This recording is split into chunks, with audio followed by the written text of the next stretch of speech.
James has been Munenori Kawasaki. His enthusiasm, his energy has been infectious, and he's not going to let that wane on the final day of the season. He and Esmer Rogers have become fast friends, and Kawasaki's been quite an addition to this ball club. Joe Maddon's Rays have lost 2 in a row at the hands of the Blue Jays. They came in here with a 7-game win streak, and they know what's on the line. They need to win. They will determine their fate with a win here this afternoon. Now it's time to take a look at the starting lineups. They're brought to you by Quaker State. Real, durable oil.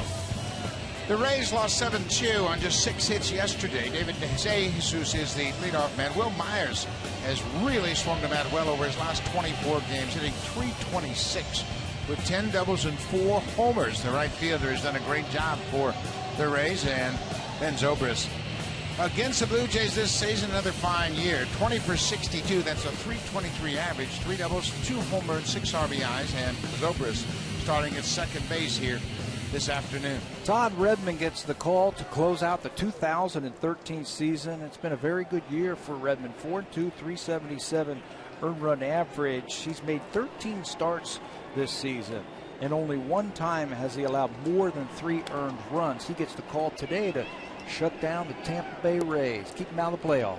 A little bit of irony here is that Todd Redmond grew up in St. Petersburg, home of the Tampa Bay Rays, and he has a chance to knock them out of the playoffs. He has said, here's the first pitch of the game. It is down and in for a ball.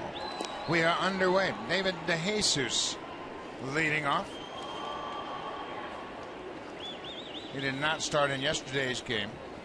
He was batting 5th in the opener on Friday night. Drills this ball down the right side. It is a foul ball. Hit hard, but well fouled. DeJesus has been a nice pickup for the Tampa Bay Rays. They got him, a month or so ago, right at the trade deadline. He has given this team some energy, and he has had a couple of game-winning hits for him. He's 33 years old. He started out in the Kansas City Royals organization. Spent 8 years in Kansas City, 2 years with the Cubs, and this year he spent some time with the Washington Nationals before landing here with Tampa Bay. Todd Redmond has shown us that he's a strike thrower. Yeah, not afraid to throw it in there. He's got the fastball, the slider, and the split. And I like him because he has no fear out on that mound. He's not going to nibble. He's going to come right after you. There's that good splitter for the strikeout. 1 down. The defense behind Todd Redmond, it is 3 youngsters in the outfield. Kevin Pillar, Anthony Gose, and Moises Sierra, and they've all had their moments since joining the Blue Jays. Brett Laurie at third. Jose Reyes is the shortstop. He teams up with Brian Goins, who's been terrific at second. Brian Longerhans starting at first base, and J.P. Aronsevi behind the plate. Extended playing time for all the young players. Pillar, Gose, Sierra, Goins. Extended playing time and a chance to show what you can do defensively as well as offensively. And the defense has been better for the Blue Jays. Sure has. They've tightened up the outfield defense dramatically, and the stability that Goins has given them at second has been very obvious. Will Myers, he drives this ball to left. Pillar is back. It's over his head and up against the wall. Myers is headed for second, and he'll get there standing up with a 1-out double. For Myers, that's the 22nd double of the season. He quickly gets himself into scoring position. Well, I know he's your pick to click this afternoon, the matchup Myers versus Redmond. This looked like a breaking ball, and he stayed back on that one and hammers it. One thing I think the Rays could do that could really help them is put up a number early in the ball game. Get out to a 3-4-0 lead and really take the pressure off. Will Myers has been terrific hitting balls up in the zone, and that's what he got. Myers, a .455 average when pitches are up in the strike zone. So James Loney hitting third this afternoon. Loney was 1 for 3. Had a pop-up double. A ball that should have been caught, hit near the mound, and the Blue Jays didn't make a play on it. Loney ended up with second. He didn't come in to score, so obviously it didn't hurt. It's been a nice find for him. Signed late. He has come up with some big base hits. And Joe Maddon has moved him up in the lineup today. into an RBI spot just ahead of Evan Longoria. Loney yesterday was down in the lineup, hit 7th. Joe Maddon always juggles his lineup. Foul back. He will do it according to who they're facing, obviously, and he's always looking for a good matchup. Loney very versatile. He can hit 2nd, 3rd, 4th, anywhere in the lineup, basically. Joe Maddon and his bench coach, the lieutenant, Dave Martinez. He is almost like an assistant manager for Joe Maddon. They both talk things over throughout the course of the ball game. 1-2, 1 out. Loney drives it down the left side, but that's going to slice out of play. Well, what a nice turnout today on a gorgeous afternoon. It's 20 degrees here at Rogers Center. Slightly overcast, but a very comfortable day and a nice crowd on hand for the final game of the season. You know, we have to give some props to the fans who have showed up all season long for the Blue Jays. They have been loyal, home or road. And today they got their toques. 1-2, 1 out. Base hit to right field. Myers is going to come around third. He's going to score. Sierra gets it back in, and quickly, just like you mentioned, Pat, Tampa Bay has taken a 1-0 lead in the first. They scored in the first inning in yesterday's game. They scored in the first inning on Friday, and they do it again here today. Loney takes this pitch down and away from him, and he stays on it. Problem is they scored that 1 run, and then that was it. They got shut down. That's why I was saying 2, 3, 4 runs really take the pressure off and give them a little room for error. Obviously, Tampa Bay have their backs against the wall. Evan Longoria, the third baseman, takes one outside. Longoria looked at his helmet as if he thought maybe he had somebody else's helmet on. Yeah, like the pitch was on the way. Yeah, like it didn't feel comfortable on his head.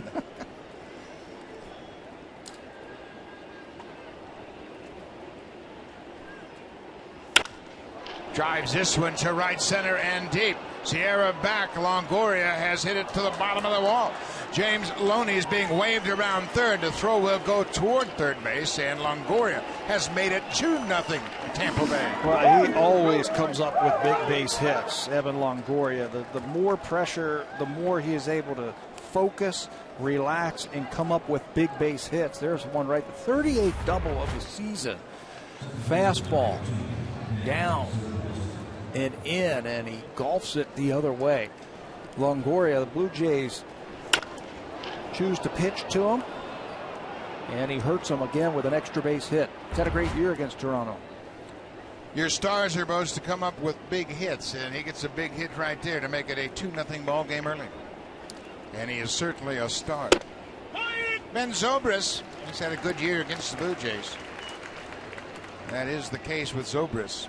He doesn't mind facing the Jays at all. 277 for the season.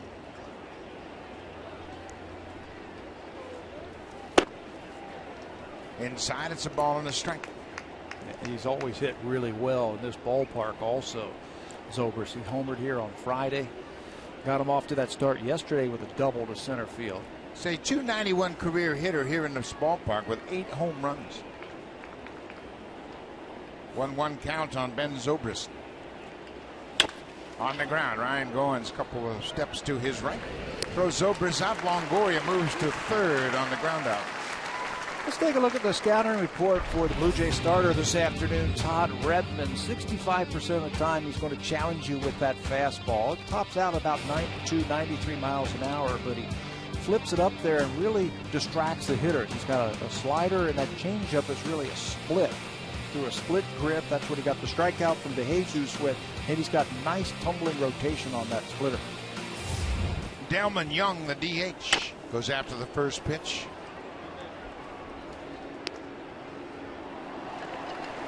Delman Young began his career with Tampa Bay. He was picked up mid-season to give them an extra bat down the stretch. And he has been a hot hitter for him. And that's why Joe Maddon has left him in the lineup against the right-hander. He went 0 for 4 yesterday. That snapped a 6-game hit streak. Longoria with an RBI double moves to third on the ground out. He's there with 2 down. Matt Joyce on deck. Just off the plate. 2 balls and a strike.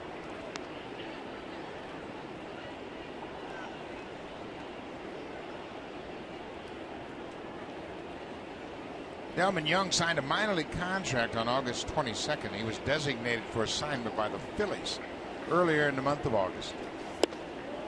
Well, I thought Delman Young, when he first came up, was going to be a star.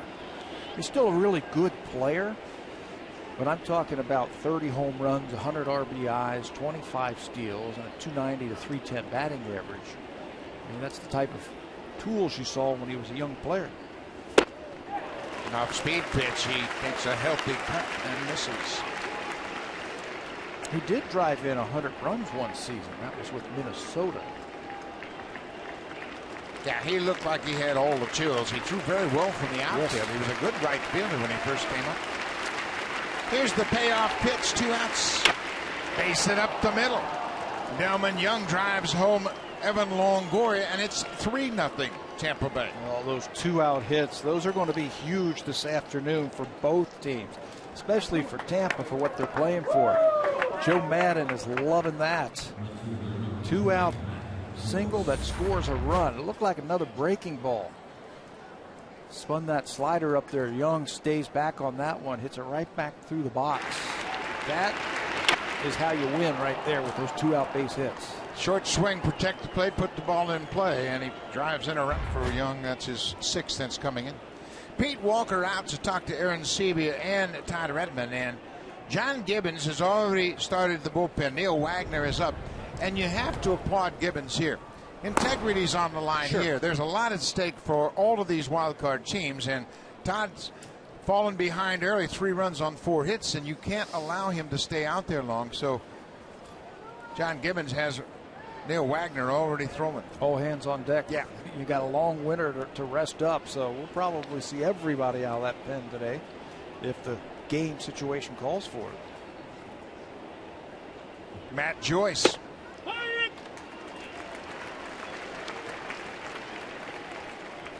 Joyce has moved around lately. He led off for the Rays on Friday. Went 0 for 4 in that ball game.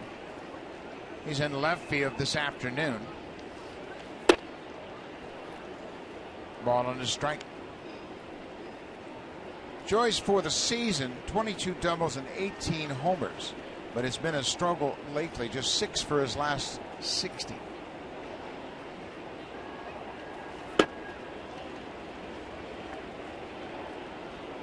One thing you think about when you've had a slump like that, if you're Matt Joyce, just 1 hit at this time of the season will erase the memories of that long, rough stretch. And 1 big hit in a game like today makes you forget about the previous 54 outs you just made.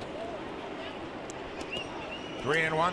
And I'll tell you what, he's not even thinking about that right now. No. He's thinking about this at bat right here. Winning this game. Yep. This 1 pitch in the moment. Off-speed pitch, and it's a full count. So Delman Young at first. Jose Lobaton, the switch-hitting catcher, is on deck. Ryan Longerhans has backed up behind Young, and he'll be off on the pitch.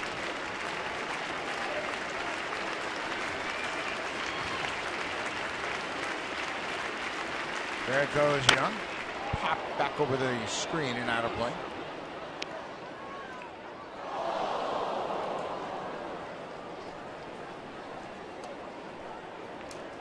Well, you talk about salvaging a season. How about Delman Young? He was designated for assignment August 9th. Here he is playing with Tampa Bay and an opportunity to help his team go to the postseason. Ball 4. Just off the plate, down and away. So John Gibbons, there's the call to the bullpen, and he's not going to wait any longer. See if he can't get out of this inning. Tampa Bay has scored 3 runs on 4 hits. Todd Redmond gets 2 outs in his last start of the season. And a frustrating situation for Redmond, to be sure. John Gibbons has called for the bullpen.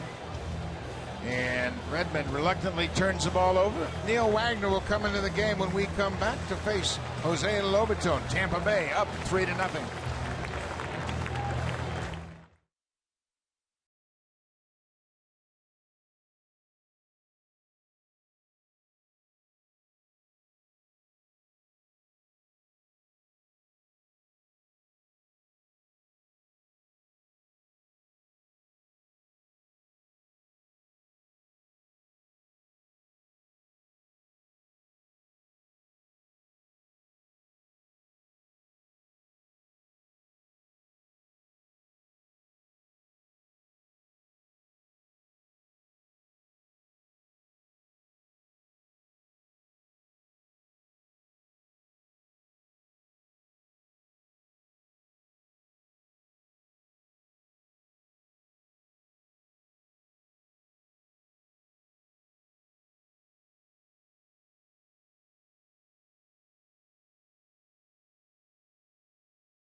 Here on Sportsnet, on 1, the Indians will be in Minnesota to take on the Twins. That starts at 2 p.m. Eastern Time. Ubaldo Jimenez against Scott Diamond. And then on 360 at 3 p.m., the Angels and Rangers. Jason Vargas coming off a 4-hit complete game last time out against Yu Darvish, who many people believe will be a contender for the Cy Young Award. Great baseball all afternoon right here on Sportsnet. Jose Lobaton goes after the first pitch and hits it high and deep to center. Goes his back, it's off the wall. 1 run is in. Joyce is right behind Young. Here's the throw to the plate, not in time. Matt Joyce scores all the way from first base. Lobaton drives in 2 with a deep double off the wall in center. And just like that, the Rays have a 5-0 lead. You know, the Rays couldn't ask for a better first inning right there. 5 runs already. And get off to a multiple run start early in the game, take the pressure off. This is hunting fastball, first pitch. Lobaton, he has impressed me with his bat against the Blue Jays this year. He's impressed me with his catching ability. Comes a couple of feet short from hitting a 3-run homer, but will knock in 2 more big runs for Tampa. Todd Redmond recorded just 2 outs. He's charged with 5 runs. Redmond, first inning runs through his first 13 starts, 2. Today he was charged with 5. Neil Wagner threw 1 pitch and gave up the 2-run double. Now he's on his own. 35 games now for Wagner. Just back off of paternity leave. Congratulations. Had a baby girl.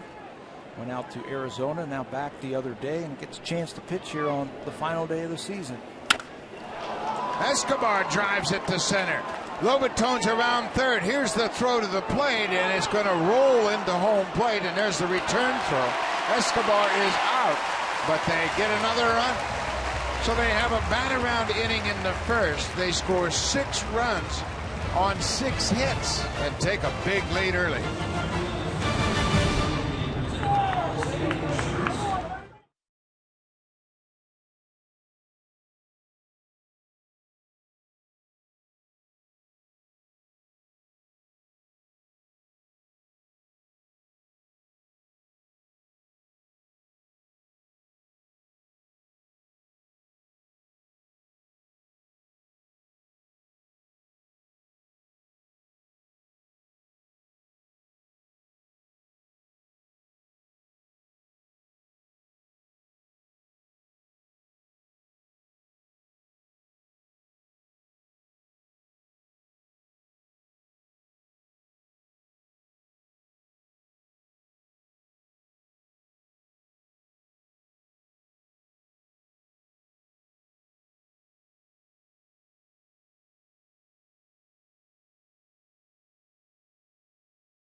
2 outs in his outing today. Now let's take a look at the Blue Jays lineup. Top of the order, Jose Reyes. His last 22 games, he's at .312.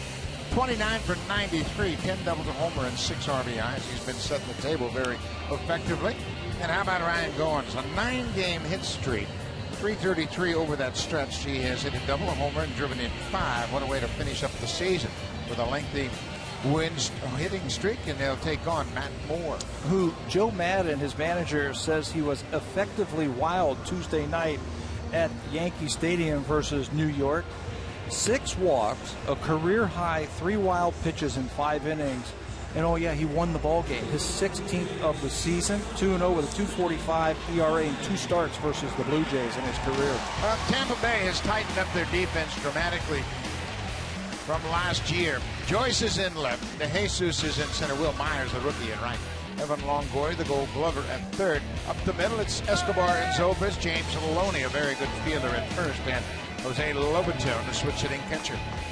And the guy to lead him, right there, Evan Longoria. Just follow him today in these types of games. He set the tone for the inning. Drove in the first run of the ball game. Actually, drove in the second run of the ball game with a double. Gave the Rays a little cushion. So here's the thing to look at with Matt Moore now. You mentioned how wild he was last time out. He's got a big lead, and let's just see how he can handle that big lead. Well, 6 walks last time out. Yeah, the one thing you don't want to do, obviously, is go up there and walk people. We all know that. But you don't want to say, okay, I've got a 6-0 lead. I'm going to try and guide the ball in there. Get out there and throw it. Be aggressive, and whatever happens, happens. He's pitched well against the Blue Jays with a 3-1 record. There's a strike. The last thing you want to do, I think, as a pitcher, when you have a big lead and you take the mound in the bottom of the first inning, you start, okay, I got to start making perfect pitches because I don't want to give up the lead. Just get out there and play. Yeah, you really have to pitch the same game.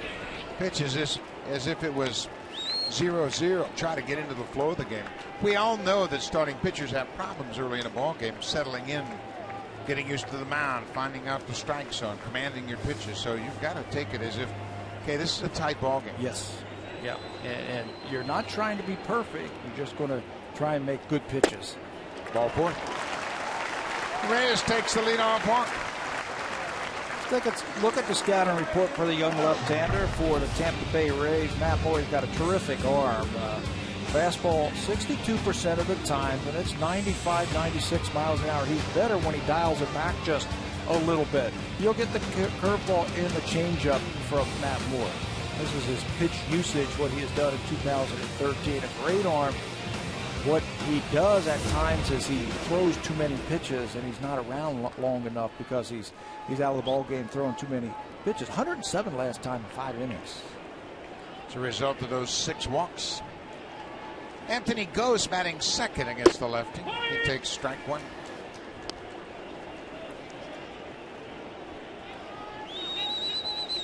Gose a .252 average.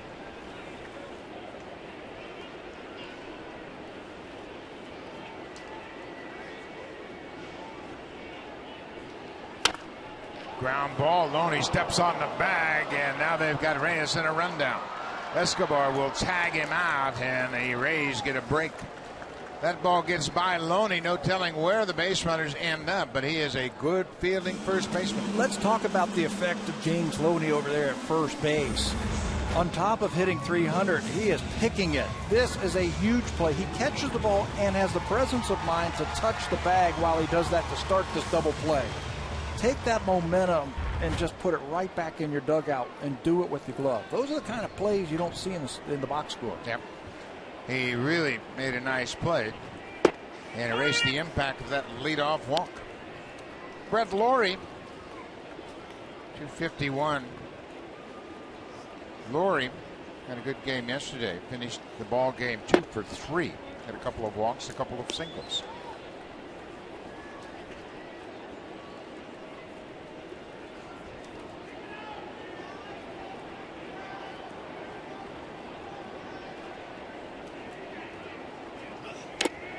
Where's that good curveball? Matt Moore, one of 3 Rays pitchers to win 16 or more games. David Price has done it twice. James Shields, he too has won 16 or more twice. And now Matt Moore at 16-4. Well, he's got such a fluid delivery. You can see that there's even more room for him to grow as a pitcher when he gets a little bit more consistent with his breaking ball, a little bit more consistent with his fastball command. And that is the big thing for him. Joe Maddon has talked about that in the past, about his ability to throw the fastball where he needs to.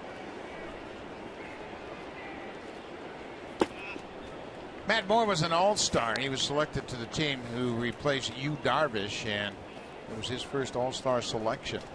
He pitched the 5th inning and retired Carlos Gonzalez, Yadier Molina, and Troy Tulowitzki. 3 up, 3 down in his all-star inning. Down in the dirt. Full count to Brett Lawrie. We're going to find out just how much fight there is in the Blue Jays today. They're down 6-0. Final game of the season. Moises Sierra is on deck. Everybody would like to finish up strong and come back and sweep the Rays. Ball 4. 2 walks in the inning for Matt Moore.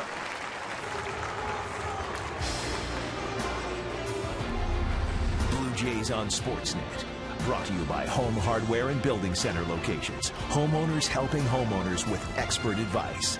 And by the 2014 Honda Odyssey, the world's first minivan with a built-in vacuum. Honda, the official vehicle of the Toronto Blue Jays.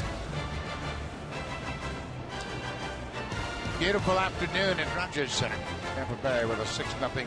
Moises Sierra.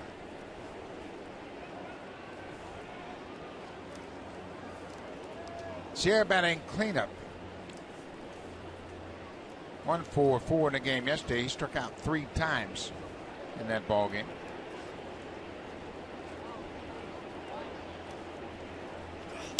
Goes after the first pitch and fouls it back. A reminder, fans, that in the 4th inning we'll be joined by the Vice President of Baseball Operations of the Toronto Blue Jays, Alex Anthopoulos. He met with the media earlier this morning, and he will join us to talk about 2013 and what he has on his mind for the upcoming off season and into next year. So that's all coming up in the 4th inning. Tapped foul on an off-speed pitch. Well, it looks like he has a very good breaking ball today, and he's throwing it in the strike zone. Fastball command is going to be a big part of who he is and where he goes from here in his development. Joe Maddon says when he throws it where he wants to and when he learns how to control it, he's going to be like David Price. I mean, he's that talented. Price can throw that fastball in any count at any time. Bounce well in front of the plate, and there's another good example of how much Jose Lobaton has grown as a catcher. That ball was a couple of feet in front of home plate. He still had a good position to keep it in front of him. He's caught 2 of the 3 games here, and this is about 3 or 4 times that he has given up his body just to keep that ball in front of him. That's a tremendous boost for the pitcher's confidence to be able to bounce a ball and know that the runners aren't going to advance. Another off-speed pitch. Matt Moore has pitched very well on the road this year. This is his 16th road start. He's 9-1 with a 2.59 ERA. Very strong numbers pitching away from your home ballpark. He went 7-3 at Tropicana Field this year and had a 4.02 ERA. It's absolutely remarkable how the Rays have consistently developed frontline pitching. Yeah, I know they had a lot of high draft picks, but Matt Moore was an 8th round pick. 8th rounder. And, you know, it's one thing to develop pitching. It's one thing to develop frontline pitching. And they've done it. Alex Cobb was another one who wasn't a real high draft pick, like a 1st rounder, 2nd rounder. Jake McGee out of the bullpen. That's another one. Jeremy Hellickson.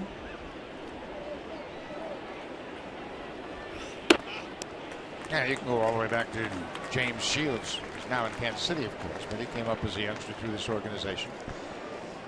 Matt Moore's winning percentage at 16-4 is .800. That ties him currently with David Price's club record when Price went 20-5 in 2010. Mark DeRosa is on deck. It's a full count. Another walk. That's 3 walks in the inning. Fans, the sneak peek is brought to you by BBM. Coming soon to iPhone and Android. Register at bbm.com. It's the young Rays, the young guns, 25 and under. Chris Archer, we saw him yesterday. He's 25 years old. Alex Cobb, I think, is going to be an all-star. He's an outstanding pitcher. Matt Moore and Will Myers, just 22 years old. They've done a good job of collecting young players, developing them in their farm system, and bringing them here to the big leagues and having them in winning situations. It's a winning environment with Tampa. Will Myers was acquired from the Kansas City Royals, but still they had the wherewithal to identify him as somebody that would fit into their program. And they had the depth in the pitching staff because of those other young pitchers that have developed, and they traded for Chris Archer as well. Archer was the starter in yesterday's game, lasted just 2 1/3. Came out of the game allowing 1 run on 5 hits. Mark DeRosa bats with 2 outs. DeRosa goes after the first pitch, looking for a good pitch to hit after the walk. And he got one. Fastball middle in. Yeah, that's a testament to the type of stuff that Matt Moore has. I think he has to establish his fastball early. He has to be able to throw that over for a strike.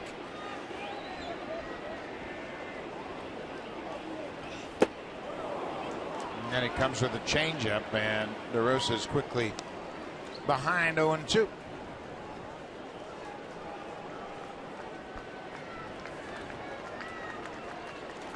Tampa Bay has led in each of the first 2 games in this series, losing both of those games, but they didn't have a 6-0 lead. Yeah, it was 1-0. DeRosa strikes out. Jim Hickey went out and convinced Matt Moore to challenge the hitters. Blue Jays strand a pair.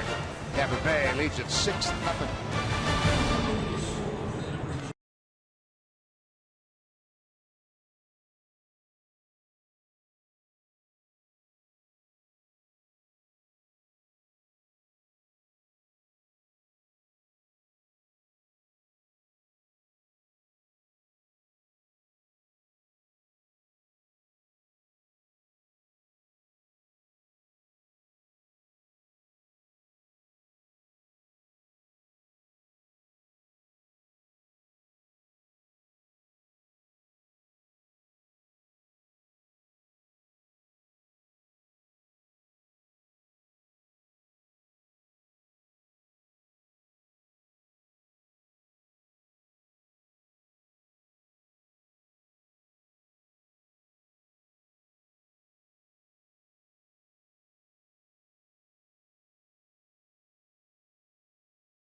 The Indians are in Minnesota. That game starts in about 20 minutes on Sportsnet 1. And then on 360 at 3 p.m. Eastern Time, the Angels and Rangers will play in that ball game. And there is a possibility of a 3-way tie on the final day of the season. The Indians have the upper hand. Rays and Rangers are dead flat tied. So if the Rangers and Rays tie at the end of play today, the tiebreaker will be played at 8:07 Eastern on Monday in Texas, because the Rangers have the edge in the head-to-head matchups. They won the series 4-3. So it's interesting, and there could be, for the first time in history, a 3-way tie for the playoff spots. The first tiebreaker will be played between the Indians and the Rays in Cleveland at 4:07 p.m. on Monday.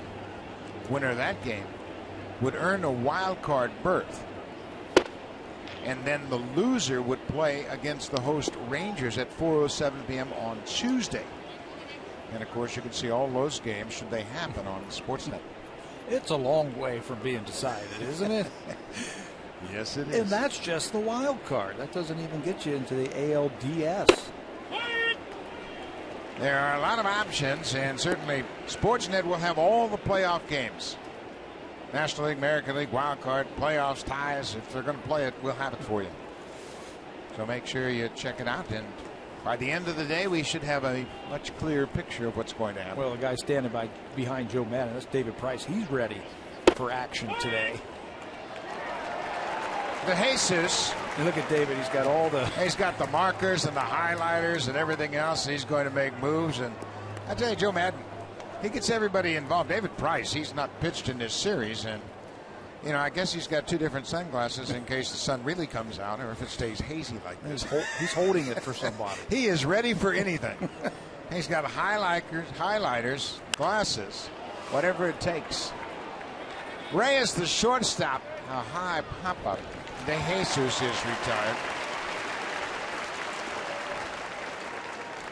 Well, the National League wild card is all set up. It'll take place Tuesday night. It all starts at 8 p.m. Eastern. Cincinnati will be in Pittsburgh for the wild card game. One and done. Big matchup, and certainly Cincinnati had a chance to host that game, but they couldn't handle the Pirates in Cincinnati. So that'll be right here on Tuesday night. All they had to do was win 2 out of 3, and they would have hosted that wild card game. How important do you think home field advantage is in that one-game playoff? I think it makes a big difference. I certainly would like to have the last at bat, and I'd like my home fans cheering for me and getting on the opposition. Boy, that last at bat is huge. I'd just like to have it. Wouldn't want to have to hit in the top of the inning and then in a tie score have to get walked off. And obviously you play a game like that, one game, or win or go home. Will Myers got everything started with a 1-out double in the first. Myers, among American League rookies, ranks first with 52 RBIs, 21 doubles, and 34 extra base hits. That's entering today.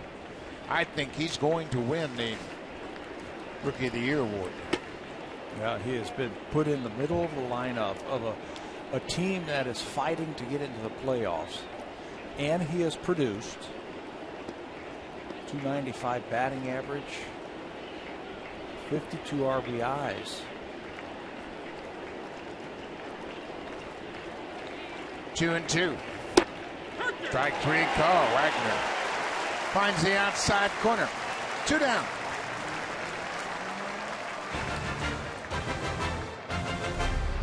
Blue Jays on Sportsnet.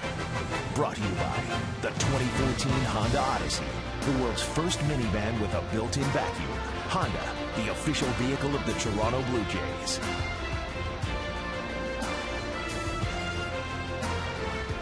Beautiful September afternoon down at the shores of Lake Ontario. We're a couple blocks away here at Rogers Center.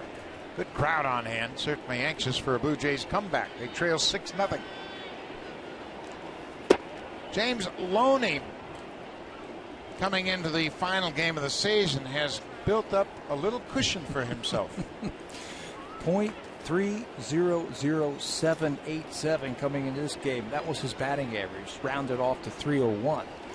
He got a hit his first time up, so he bumped it up to 302. Yeah, that one hit probably took care of his 300 batting average.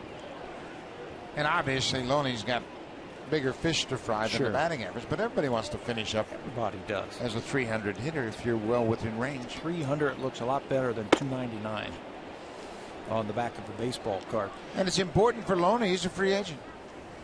And he's a good free agent. I think he's going to draw lots of interest. He's been a very solid player for his entire career. And this has really brought into focus his skills. Yeah, not too many people can find a first baseman who can pick it the way he can and who can hit the way he can. On the subject of a 300 hitter, You don't hear agents or GMs saying, well, he's a 299 hitter. They say he's a 300 hitter. That's a pretty good pitch on the inside corner. Paul Schreiber, the home plate umpire, has had a couple of Rays dispute his strike zone, but this is a pretty good pitch. Yeah, you look at the pitch tracks, and the pitch tracks tells you that Paul Schreiber's right on it. Full count, 2 outs. Broken bat liner to the third baseman. Neil Wagner retires the side in order. Tampa Bay with an early lead.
Blue Jays pay special tribute to the Canadian Forces today.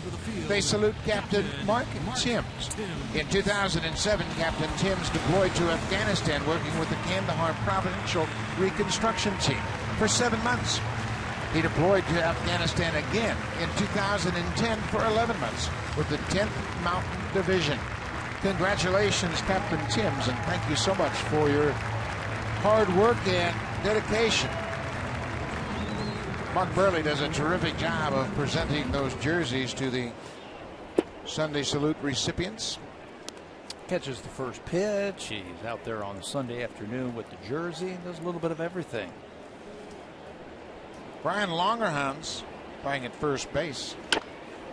Fouls it straight back right to Scotty Carson. You got to make that catch. He had it all the way. It was right at you. You weren't looking. That's what they all say. I believe that's the first one we've had up here, isn't it? This year, yeah. Scotty's going to give it away. Longerhans strikes right through it. 1-2. So it can be done. There can be a ball hit right up in here. It was right to Scotty. He called for it, but then moved out of the way. 1-2. Longerhans had a nice day yesterday. He walked in his first at bat, had a bunt single that started the rally in the fourth, had a base hit in the fifth. Had a good afternoon. He looks good at first base. Fielding also smooth. Moore strikes him out. 1 down. Fans, if you want your baseball questions answered by our team of experts, email asktheexperts@sportsnet.ca and keep your eye out for the Home Hardware Ask the Experts segment later on in the game. Remember, more baseball coming up, top of the hour, 2 o'clock, and you'll be joined by the Cleveland Indians Minnesota Twins game from Minneapolis. And then at 3 o'clock, you'll see the Angels at Texas. All those games have implications for the wild card berth, so make sure you check it out. You can see them all right here on Sportsnet. Lots of baseball action on a very busy final day of the 2013 season.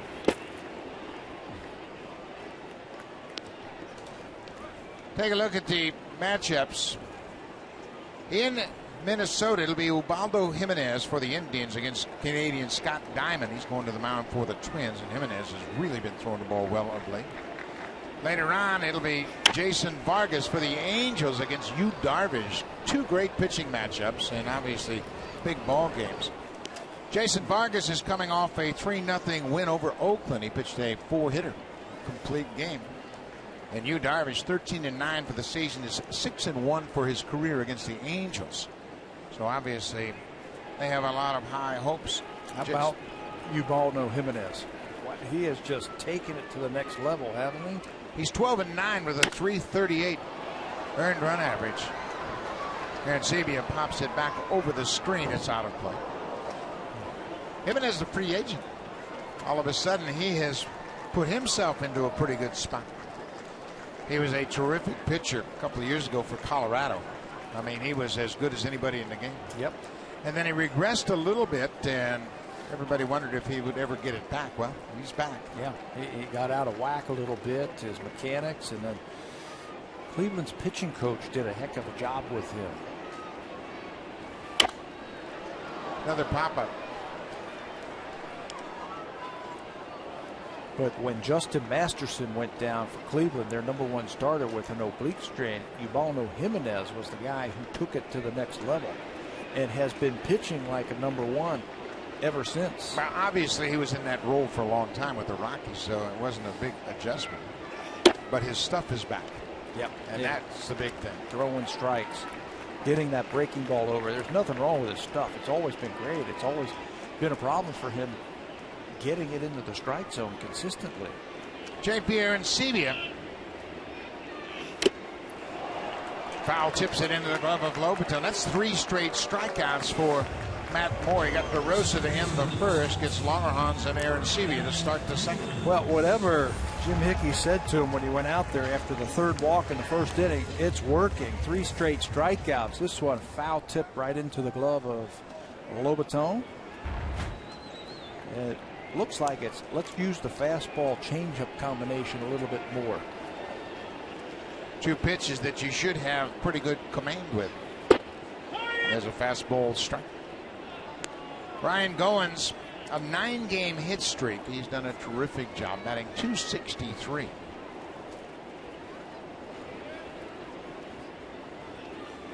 There's a breaking ball, not a very good one. He might go back to that fastball changeup. Goins is facing Matt Moore for the first time. It's a good test for him. Getting a tough left-hander to face on the final day of the season. There's a good pitch down and away. Goins is at .250 against lefty pitching this season. 10 for 40 with the home run. Well, I tell you, he doesn't look intimidated against left-handed pitching. He might not have success, but he stays right in there. Stays on that breaking ball. Big hop for Yunel Escobar. Easy inning for Matt Moore. A couple of strikeouts. The Blue Jays go quietly in their half of the second. We'll go to the 3rd. Tampa Bay 6-0 over the Jays.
take you to Minnesota, where the Indians will take on the Twins. Ubaldo Jimenez will face Scott Diamond, the Canadian, and that'll be in a few minutes. Jamie Campbell will take you there. We'll stay right here where we are with this ball game.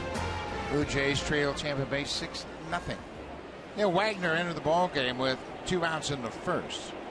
Gave up a 2-run double and an RBI single, and then had a 1-2-3 second. Evan Longoria, as he's supposed to do, got a big hit in the first. Bouncing ball right at Reyes. Waits on it, takes his time. Longoria's retired, 1 down. You've heard that saying in baseball, Johnny Holstaff. On the last day of the regular season, I think today is a Johnny Holstaff day for the Toronto Blue Jays. Yeah, I agree with you, and I think first and foremost, you're going to see, the guys that have been here most of the year. You're going to see the big league guys. I don't think you could expect to see Dreybeck. Of course, he got hit on the ankle. But I think you're going to see the guys that have had an impact on the season all year long. The bullpen has been a real strength of the team. So John Gibbons has lots of options. I like what he's doing, though. Like you said, the integrity of the game of baseball. And Todd Redmond got knocked out after 2/3 of an inning. You see Luis Perez now up. If it gets down to Matt Joyce, I'm sure that's the thought process here. So he's just going to left-hand, right-hand matchup all afternoon long. Ball on the strike. And if you're the Tampa Bay Rays, wouldn't you want it that way? Yeah, you wouldn't expect anything less. Yeah. I mean, this is an interdivision rivalry, and any respect they have for one another is premier. So you got to make sure that you put the best team out there. And Joe Madden, like you say, he wouldn't expect anything less. And the heartache that the Tampa Bay Rays have put on the Blue Jays over the last few years, I don't think the Blue Jays would play it any other way. Wagner set. 1-2 pitch to Zobrist. Outside. 2 balls and 2 strikes. Yeah, I just think that's the way everybody should play. Terry Ryan talked about the Twins and their responsibility playing against the Cleveland Indians. He said, we always feel that way, whether we're independent race or not. And Tom Kelly started that, and Ron Gardenhire has continued it. So the Twins expect to put up a big fight today and try to beat the Indians. Indians got a lot of momentum. They've got a lot of momentum. How many in a row now have they won? I believe they won 8 in a row now. 8 in a row. And what a way to finish up your season. 9. 9 in a row. 9 in a row. That is now 5 in a row retired by Neil Wagner. Zobrist strikes out looking. Texas Rangers, they've won 6 in a row. There's a good fastball that catches the outside corner. Zobrist knew it. So, yeah, that's exactly what you want. And that's why the wild card teams have always had a lot of success in the postseason.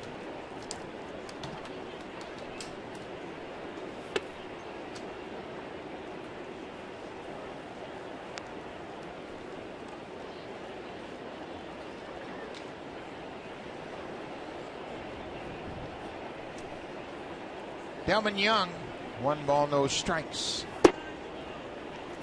2. Young had a base hit with 2 outs and 2 strikes in the first inning. Drove in a run. He drove in Evan Longoria with the 3rd run of the inning. 3-0. Matt Joyce is on deck. He's a lefty batter. Luis Perez is ready in the bullpen.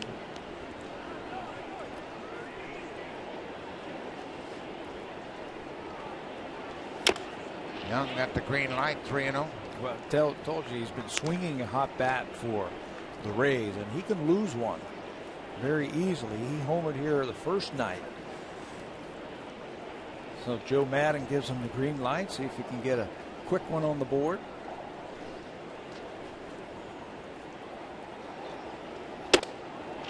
Ball 4. A 2-out walk issued to Delman Young. And here's John Gibbons. They mentioned Luis Perez is ready. There's the call for the left-hander. Matt Joyce is the batter. Joyce, a left-handed hitter. And here comes Luis Perez. So the parade continues as the Blue Jays try to put up resistance against Tampa Bay.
Thailand Open final as Milos Raonic takes on top-seeded Thomas Berdych. Sportsnet 1, 7:30 p.m. Eastern tonight. Great tennis action, and you can see the replay right here on Sportsnet 1.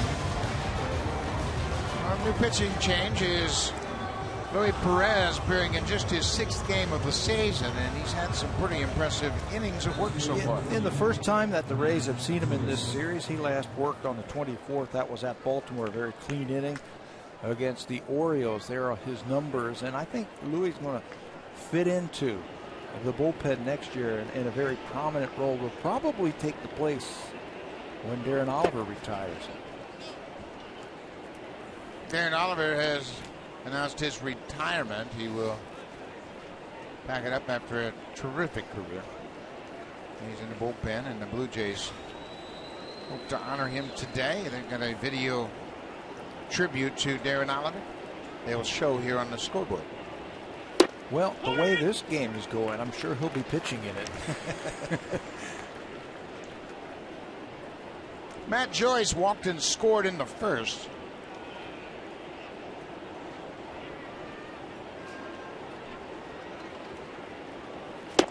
Big rip.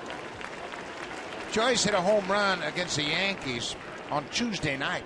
And it was interesting because he had been struggling so. He had had a 23-game stretch without a home run. Joe Madden put him in the leadoff spot. So just get up there and get on base. And wouldn't you know it, he had a home run. Just change your thought process a little bit. Instead of trying to drive in a run, just try and get on base, see some pitches. Joe's been known to do that. Joe's pretty good at putting his players in positions to succeed. And he uses kind of the distraction approach. Make Joyce think about getting on base. Bouncing ball to short. Big hop Perez. Strong throw in time. The inning is over. We'll move to the bottom of the third. Blue Jays got to get something going with the bats.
And coaches and manager have come out onto the field to acknowledge the great support the fans have given them all year long. The Blue Jays have the second largest per season increase from last year to this year, only to the Dodgers. And the fans have been consistent in their support and high expectations, just like the players, but the fans have never wavered. Last night, 33,000, yesterday afternoon, 33,000 on hand and a bigger crowd. And earlier today at the Blue Jays garage sale, look at the people that have turned out with an opportunity to purchase game-used merchandise, Blue Jays memorabilia, and everything that is purchased here today will go in support of Jays Care Community Charity. And you just got to believe that the way this fan base has been so supportive, that if the Blue Jays could put a winning product on the field, once again, this place would explode like it did in the late 80s, early 90s. It'll go over. It will. Over 2.5 million fans have come through this season. And Blue Jays are thanking the fans this whole weekend with giveaways. Well, and we have seen it from coast to coast all across North America, the way the Blue Jay fans travel. I mean, no matter if it's New York or Boston, Cleveland, Detroit, they're everywhere. And certainly Seattle. When the Blue Jays play in Seattle, it's like a home game. So you got to give credit to all those people that live out in Western Canada for their support. And this is truly Canada's team. And I think that's the one thing that the Blue Jays have to really continue to focus on, is the fact that this is the only team that is supported by an entire country. That's why I am with you as that ball is grounded to first. I am with you that if they ever got a team that is challenging the last week of the regular season like Tampa's challenging, this place will go bananas. Yeah. We saw that. You and I both saw that during the 92-93 seasons, how this place was a rock concert every night. People were lined up for hours to get into the place, and it was a party. And hopefully it'll get to that once again. And obviously Blue Jays have a lot of work to do. They have won 74 games. The Boston Red Sox have won 97. And that's what your sights have to be set on. Well, we have a guy coming in here next inning that we'll have to ask him about that. Alex Anthopoulos will join us in the fourth inning to talk about this season, what went wrong, and the prospects of the offseason and how you fix it, how you get things turned around. Believe me, Pat, you and I both know it's not an easy fix. No. A lot of work to be done. You know, pitching staff is the first area of focus, but at the same time, I think you really got to address the defense. We have seen the difference in the way the club has played with the youngsters playing defensively. Bouncing ball up the middle. Zobrist has it, throws out Reyes. 2 down. Alex Anthopoulos, I'm sure, has been pleased with the way the youngsters have played since they've come up from the minor leagues. Anthony Ghost, Kevin Pillar, Ryan Goins, and Moises Sierra. They've all got a lot of opportunity to play, and they're all young. They're getting the games to get in here against major league competition, and they're showing what they can do. Some can handle it, some can't. Some will get better, some won't. They'll just plateau. But they're getting a big-time view. 35, 40 games is a big view for players who are not on this team when the season started. That's a lot of games for them to get a judgment for next season. Yeah, it sure is. And obviously, because of the injuries to the regulars, their opportunities presented themselves. Anthony Ghost drills it to right field. One hop to Will Myers. A hard hit line drive single with 2 outs. When he hits the ball, he's got great sound. You can just see it. He uses his hands. Fastball in, shorten it up, be able to get that barrel outside. And you can hear that tough, loud kaboom when his bat hits that baseball. Yeah, there's a distinctive crack of the bat that hitters are well aware of. And you'll come back from an at bat and somebody will say, well, I just didn't get that. I didn't hit it hard. I didn't get any sound. That had plenty of sound.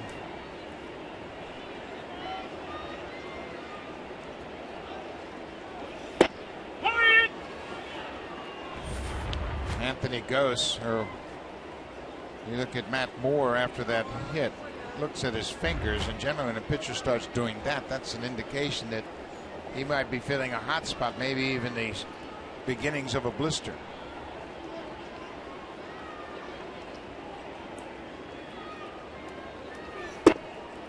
Ball and a strike. Boy, that's the last thing Tampa Bay needs. And you can see him wiping his hand to the side of his leg, suggesting maybe there's some blood on his pitching hand. What happens is the fingers, they go across those seams and create friction and heats it up to the point where it might create a blister. Bouncing ball towards second. Zobrist takes the big hop. Glory's retired. The inning is over. When we come back, it'll be the fourth. Alex Anthopoulos, the Senior Vice President of Baseball Operations, will join us.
The 2013 season, and we're pleased to be joined now by the Senior Vice President of Baseball Operations and General Manager Alex Anthopoulos. Alex, first of all, thanks for your time. I know it's a busy day for you today. Sure. No, we did media wrap-up earlier, and that was about an hour and a half, and obviously here with you guys. Glad to be here.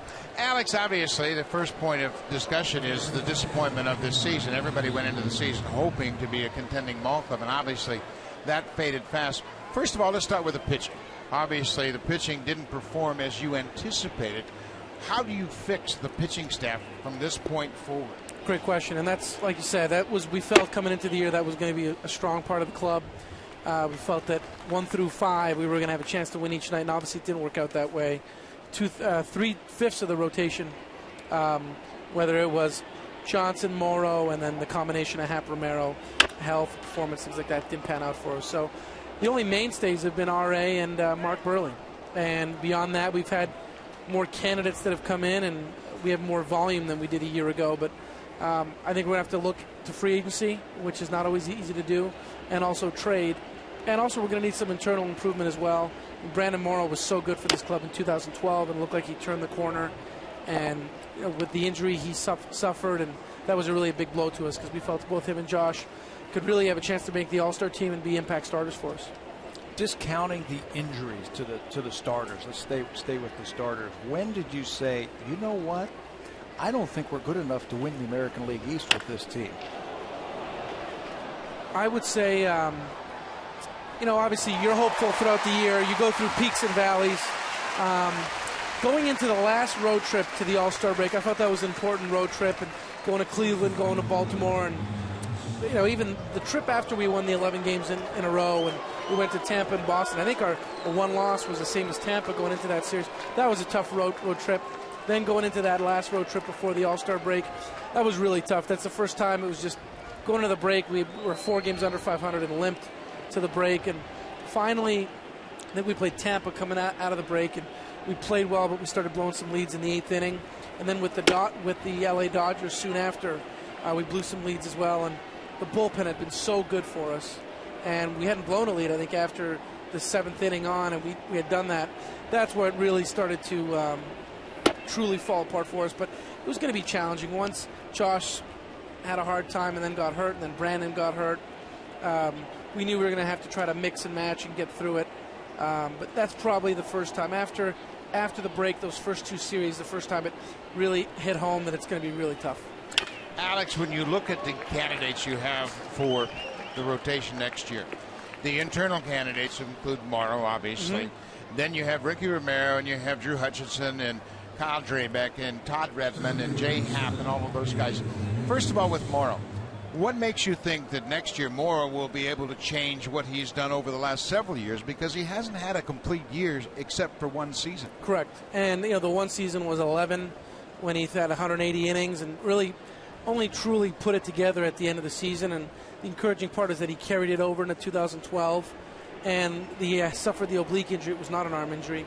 So you felt like he finally turned the corner, because at the end of 11, going into 12, and even when he came back at the end of the season, he threw the ball very well for us. So you felt like he was finally over the hump there. I think from health is obviously going to be key for him. I don't know that he was ever right. He tried to battle through some things. We moved back his starts and give him a few more days, and I don't know that his forearm was ever feeling right. The medical staff feels like he should recover from this. But that being said, you don't know until he gets back on the mound, until we know for certain. And we'll know a little bit more in the next 2 or 3 weeks. But I think with things like that, all you can do is rely on your staff. And we know that when he is on that mound and he is right, he's as good a starter as you're going to find and as great a stuff as you're going to find. But you're right. We transitioned him to a starter to be slowly building up with us. And last year was the oblique, but again, he did miss time, and now it's 2 years in a row that he's missed time. And that is a concern from a And now you don't even know until October whether or not there's a possibility of surgery to relieve that entrapped nerve. Sure. And if he does, he should make a full recovery. But I think the biggest question, like you talked about, is can we get, other than in 11, we got a full year from him. And even, I guess, in 2010 as well, but we shut him down. We watched his innings. He made it through the entire year. That's obviously going to be a key, and that's, you see what RA and Mark have done. They've been mainstays in that rotation the entire year. And having 5 guys that we can count on night in and night out is a big part of this. One way to improve your ball club is to improve your pitching and improve your defense. How much are you going to put an emphasis on finding defenders this winter? I think very important. I think we saw how much of an impact it had early in the season, and part of it, obviously, having Brett out and having Reyes out didn't help. Goins, from what we've seen, you can clearly, he swung the bat well, but you look at his minor league career, I don't know that we would expect a middle of the order bat or anything like that, but everything that he's brought defensively, how much it's helped those guys on the mound, not extending the innings and so on. Defense is going to be very important, especially how quickly our turf plays, and you see some of these teams that come in here and have a hard time on it, but defense will definitely be a focus for us, and we'll sacrifice on the offense to make sure we get the glove, because we do have some impact hitters. Obviously, Melky Cabrera had the surgery to take care of the spinal tumor. But when we have seen Gose in left, or Pilar in left for that matter, the defense is much better. How are you going to sort out left field next spring in your mind? Well, just like you said, I think a big part of it is how Melky does come back. Our doctors, when they found the tumor in his spine, said they were so surprised that he was even playing. Because it was alarming to us. We did MRIs on his hips and his hamstrings and his legs, and he kept having weakness and soreness, but we couldn't find anything other than inflammation, and no one could explain it. And then finally finding that tumor, the doctor said it would have had a major impact on his ability to move around. And this is a guy that obviously wasn't a pure center fielder, but played center quite a bit, and we expected to get an above-average corner outfielder at least with very good arm strength. So we'll see how he comes back. We expect him to be significantly better. But obviously guys like Pilar and Gose have options, and they can compete to make this club as well. But just like you said, defensively, they've added a lot for us. Well, obviously, my background being a defensive catcher, I have concerns about J.P. Arencibia. Sure. How much is he going to grow? And can he grow into a leader defensively behind the plate on a contending club? Yeah, he's had a rough year. I think he obviously would be the first one to say it. Throwing hasn't been as good as it was a year ago. He's thrown out, I think, 25%. The league average is 26, and last year was close to 30. I think that the receiving has been solid. But the other parts of his game that's really regressed, even from an offensive standpoint, he's always had power. He's not going to walk much. He will strike out, and the batting average won't be that high, but it's really come down quite a bit from last year, and it's probably been the most alarming part about it. But there's no question, from a defensive standpoint, he can certainly make strides, and I think Salvasano's done a nice job with him since he's been here the 5 weeks or so. What can the Blue Jays do to make him a better defensive catcher? Well, he's committed to it, and he'll put in the work. I think having someone like Sal around, I think having a guy like Don Wakamatsu last year was a big help to him. and maybe not having someone around on a day-to-day basis definitely didn't help him from a development standpoint. That certainly doesn't explain, from an offensive standpoint, the challenges he's had there, because obviously Dwayne Murphy was the hitting coach last year. JP has a great relationship with Chad Mottola. I think it's an area there, and it's probably been the most surprising part of his game that's really fallen off. And, I have every confidence offensively he'll be back to that 700 to 720 OPS guy. But for JP, like a lot of our other players, has a lot of room to improve. But it's been a really hard year for him. And when you do have a hard time, at times it just all parts of your game get impacted. Let's talk about a real strength of your ball club, the bullpen. You've got obviously plenty of arms down there, and you did a terrific job of turning it around to a power bullpen. And that's really important in the East because there's so many good lineups that grind at bats and make outs that produce runs. How do you handle the depth in your bullpen now? Because you've got Santos and Delabar and Wagner and Jansen, all right-handers, and then a host of left-handers that can compete in this division. Sure, and I think it's the depth of our bullpen is a strength of as much quality as there is there. I learned this a few years ago, is you can have 2 or 3 really good relievers, but you really need 5 to 7, especially if you plan on contending the games that you're down a run or 2. You want to be able to have some guys that can keep the game close. So I think we have enough depth to make a trade if we need to, but it's the type of strength we're going to try to keep intact. So, without giving away secrets, is it a possibility that you might trade some offense and some of your depth in the bullpen for defense, starting pitching and defense? I think definitely could happen. I think we'll be open to anything, but there's no question the rotation has to be improved. That starts there. And I think we have some depth in the bullpen to make some moves there. I think we can do some things on the position player front as well, if that helps us add to the rotation and improve the club that way. So definitely we'll be open-minded to doing both of those things. Should the fans be surprised this offseason if they see a fixture in this organization, a Jose Reyes, Casey Jansen, Edwin Encarnacion traded to improve the ball club? I wouldn't expect it, and it's not something that we're going into the offseason. You don't want to take away guys that have been a strength for your team. Obviously, Jansen's done a great job in the 9th inning. Reyes is a dynamic player, and Encarnacion and so on. They're all great players. At the same time, I don't think with the improvements we need to make, we have to be open-minded to anything. So by no means are we going to shop any of our mainstays. But again, if someone wants to ask, we have to be open-minded and hear what they have to say. And it's the old adage, if you can make your ball club better, you might have to make a tough choice. You had the turnover last winter with the big trades with the Marlins and Houston towards the end of last season and the Mets, and there was a high turnover, and it took a while for this team to really gel together. Do you anticipate another winter like that? Or do you say, you know what, all we need to do is to do this, this, and this, and if we do that, I think we'll be fine? I definitely don't anticipate something like that. We didn't go into the winter planning those type of changes. I mean, we knew we needed to make changes and try to improve in the rotation. Obviously, the Marlins deal came together. We had no idea something like that would have been out there, but I think we're in a different place because we've got some contractual commitments, guys, that we want to build around and add to. So we can look at now, we have short, third. Ryan Goins has done a nice job, maybe bring in some competition for him, unless a mainstay, everyday type at second base emerges, trade-wise or free agency-wise. He's going to have every chance to potentially win that job. And we have some other guys, obviously, with Batista and Colby and Cabrera that are in there. I think, again, the focus will be on the rotation, and then we'll work our way down from there. And if other things develop, we'll look to do that. But the focus really will be the rotation. You've got some deadlines to meet. Options of players, Lynn first and foremost. Then you have the possibility of arbitration with Cecil and Rasmus and Aaron Sebia. How do you approach those, and what kind of time frame are you looking at to address those issues? Well, the month of October, we're really going to get started and call all the clubs that are not in the playoffs. Just get a sense from the other GMs who might be available, what they might look to do, get a jump start to see where we might have fits from that standpoint. We've already spent quite a bit of time on some of the free agents. So we're prepared from that front. We've ranked all of them, gone through them. We're getting our final looks in terms of scouting those guys. But we'll have a much better sense of the landscape in the next 2 or 3 weeks after talking to the other 20 teams or so and seeing who might be available and who might be a fit for us. And then beyond that, once 3 days after the World Series, we'll make the decisions on the options for guys like Jansen and Lind and Mark DeRosa and so on. and we'll go from there from a timeline.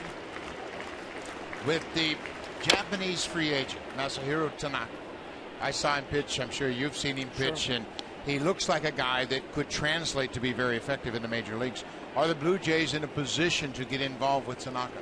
I think we are, and like you said, everyone's seen him, did a good job at the World Baseball Classic. We've certainly gone over there and scouted him, and he's going to be highly sought after, as he should be. Very talented guy. He would definitely be in a position to do something. Ultimately, it comes down to a post and how all that works out. But he's someone that is definitely going to be one of the impact starters. Now that ball bangs off the wall, and Escobar comes all the way around to score. Alex, we can't thank you enough for your time. I know it's been a busy day for you, and it's been a trying season, I'm sure. Sure. And we want to thank you for your time and wish you nothing but the best. Thank you. Hopefully you have a very productive offseason once again. We hope so. I know the fans want to know if Kawasaki's coming back because they love him. Sure. And I don't want to put you on the spot again. We're going to look to keep him in the organization one way or the other. That may be, we have an option on him, but he could certainly be a guy that comes back as a minor league free agent as well. But we'll definitely look to bring him back if we can. Yeah, he's been He's very been awesome. Great. Yeah. He's been great. Thank you very much, All right, Alex. guys. and all Thanks, the Alex. best. That's Alex Anthopoulos, the Senior Vice President of Baseball Operations and General Manager of the Blue Jays, and he was very gracious in informing us of his thoughts. Will Myers with the RBI double over the glove of Kevin Pillar in left. It is 7-0 Tampa.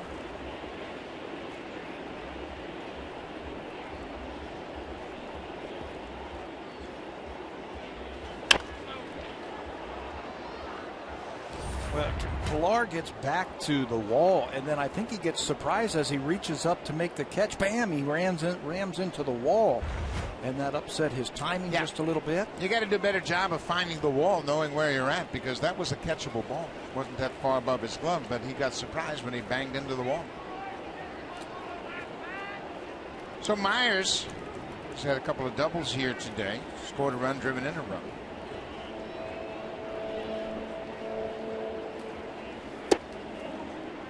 Chad Jenkins is the pitcher. Came on in relief of Luis Perez.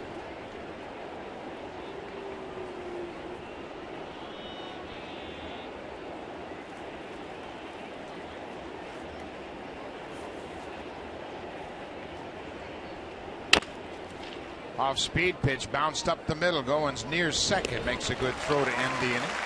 But the Rays add another run. They've taken a 7-0 lead as we head to the bottom of the fourth.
On Sportsnet 1, you can watch the Cleveland Indians in Minnesota taking on the Twins, and Cleveland has a 2-0 lead already. They've scored once again in the first inning. Wow, we talked about that yesterday.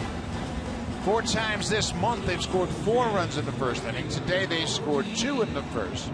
Later on, top of the hour at 3 o'clock Eastern, the Rangers will host the Angels. And obviously, if the Indians win, their position as the first wild card is secure. Then, if the Rays win and the Rangers win, there will be a playoff game for that second wild card berth, and then those 2 teams will meet on Wednesday. The winner of the playoff between the Rangers and the Rays would meet the Indians. Moises Sierra lifts a pop-up down the right side. Zobrist, the second baseman, runs over and makes the catch. Let's check in with Jamie Campbell.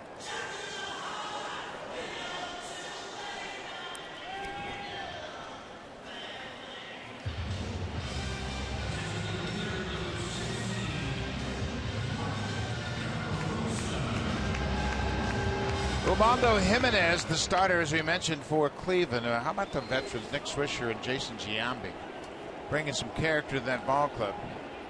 Veteran leadership has been huge in the month of September for the Indians. Yeah, there's leadership that you can talk about in the clubhouse, on the field, demeanor, personality, effort. But boy, there's leadership at the plate. And both Giambi and Swisher have done that. You know why? Because they want to be in that situation. They want to be the guy to come up with the big base hit. Can't shy away from those situations. You got to embrace it. You got to love it. You got to love having that pressure on you. Ball on the strike.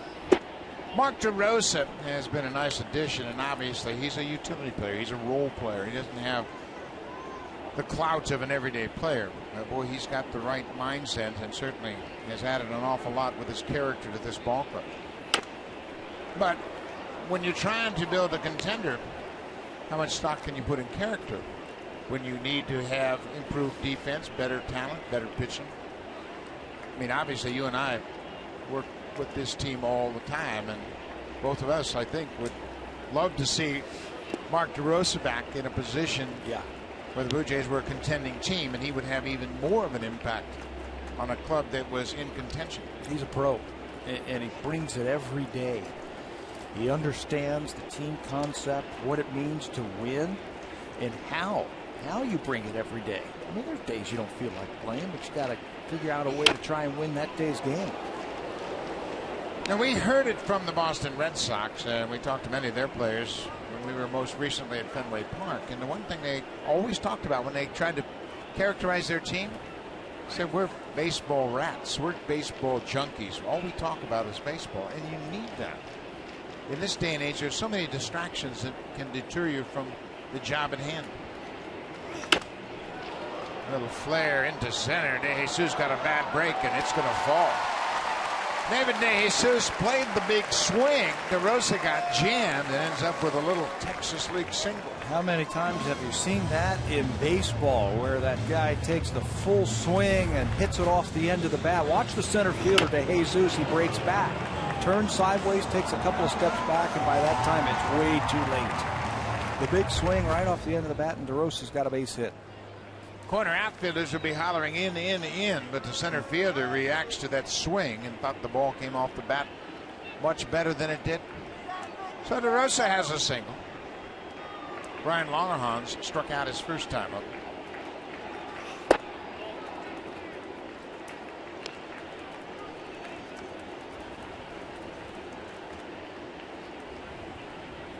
Longerhans played most of the season in AAA Buffalo. He was let go in June and then went and played for an independent league team in Sugar Land, Texas. Hits this ball hard. Well, he opened up his hips on that one, didn't he? Looking for that pitch on the inner half. Doing some damage. Got a little bit too quick. Longerhans was with the Blue Jays in spring training. He was brought in to add some depth. Ended up playing in AAA.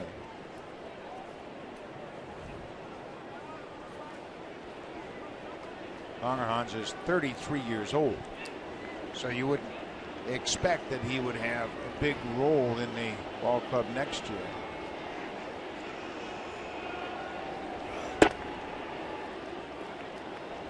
Originally drafted by the Atlanta Braves. He came to the Braves in 2002 just for one at bat. He got up to the Braves full time in 2005. Spent 5 seasons in Atlanta.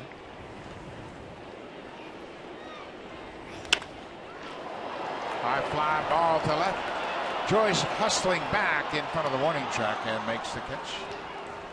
1 down.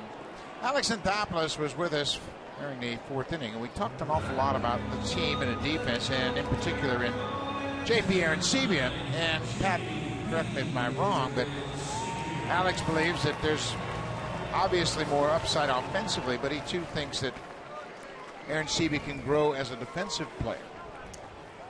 It's difficult for a player, this is his 3rd full season now, to really get into the flow of the calling of games and pitch handling and blocking, all those things that are valuable for a catcher.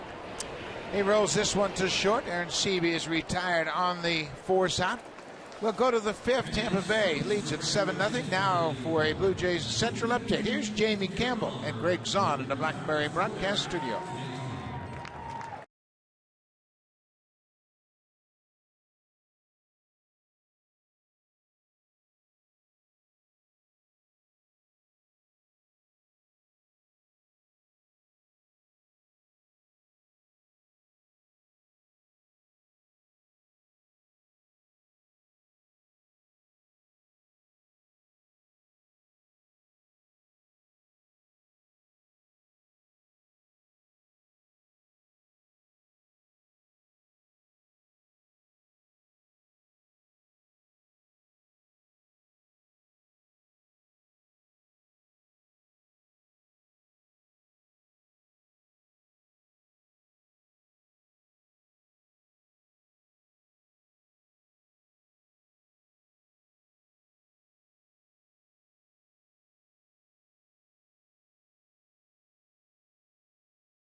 Video tribute to his outstanding career. He came outside onto the field out of the bullpen. The crowd acknowledged the video on the board and Darren's presence on the warning track. A terrific career, and the Blue Jays want to congratulate him for an outstanding career. He's been a big part of this organization to wrap up his career. Great season.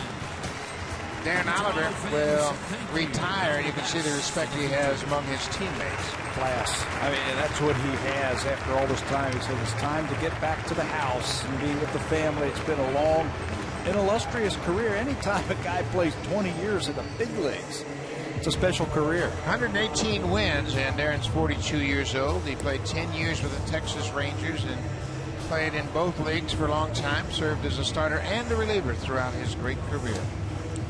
New pitcher for the Blue Jays will be the hard-throwing right-hander, Jeremy Jeffress. Well, you talk about young players who have taken the next step. This is one of them right here. We have watched him from spring training this year to right now take a big step. He's lowered his arm angle, he's throwing more strikes, and he's got a big league arm. A very interesting case for the Blue Jays to think about this winter. Evan Longoria takes one upstairs. Jeffress pitched in the Orioles series in Baltimore, and a longtime scout that I've known forever told me after his appearance it was the best sinking fastball he'd seen all season. 96, 97 miles an hour. With outstanding movement on it. Here's 97. It looks like it's at the top of the strike zone. He got 5 outs in that series in Baltimore, 3 of them strikeouts.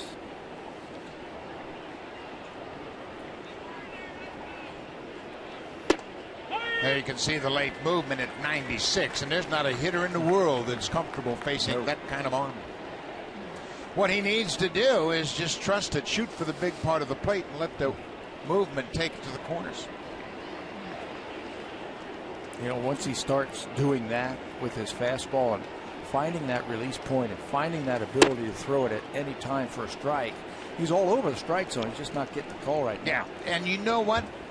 It's going to take a while, too, because he was such a scattergun pitcher where he wasn't close. But now he's starting to zero in. The umpires are going to pick up on that, too. That last pitch was 98 miles an hour. Another 98-mile-an-hour hitter, and I'm telling you, if he gets to the point where he can throw that ball down the middle, it'll never be down the middle.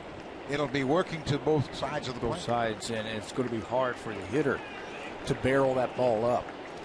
You know, once he starts getting that, if he can start spinning the ball, watch out.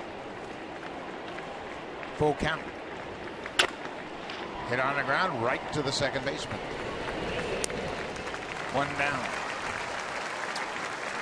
The 2014 schedule is out, and with that, the season tickets are on sale. As a Blue Jays season ticket holder, you'll always get the best tickets for the best seats at the best price. You'll be invited to exclusive events and receive special club benefits. Call the Blue Jays at 416-341-1234. To order your season tickets, or to log online to BlueJays.com and order your 2014 season tickets. And guess who's coming to town next year for an interleague play? The Cubbies. How about that? The Chicago Cubs. Team you don't get to see very often. Be right here at Rogers Center. Yankees will open up the home half of the 2014 schedule.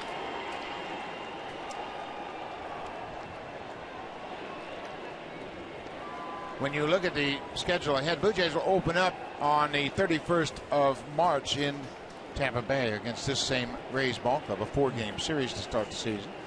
Then they come home, a weekend series, Friday, Saturday, and Sunday, April 4th, 5th, and 6th, the New York Yankees. And I can guarantee you, it's going to be the new New York Yankees. New closer, new third baseman, a couple of new starters. Yeah, we get the Yankees a couple of times over the weekend. How about Andy Pettitte? How about that? You talk about the baseball gods. Pettitte, of course, was involved in taking Mariano Rivera out of the game, the last game at Yankee Stadium.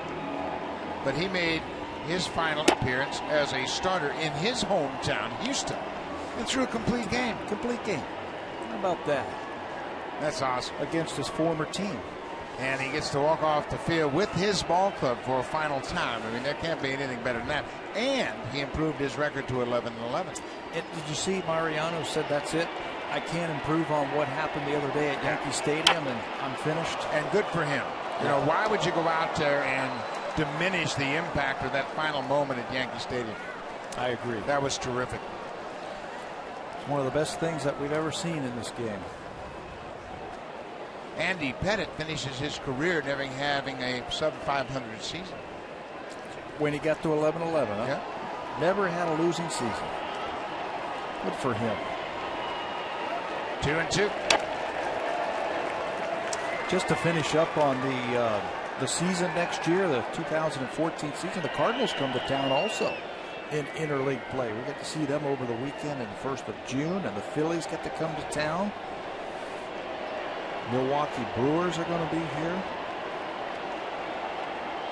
I think there are going to be a lot of changes, not only to the players and the rosters, but to the coaching staffs and some managerial positions. A little weak tapper back to the mound. Zobrist is retired. 2 up, 2 down for Jeremy Jeffress. Well, let's look ahead to that schedule for next year. If you're considering buying your season tickets, there the opener. March 31st through April 3rd will be at St. Petersburg, take on the Tampa Bay Rays. Come home to take on the Yankees, and then Houston. The Astros will be right here at Rogers Center, and then we will go on the road, Baltimore and Minnesota. Interesting start to the season.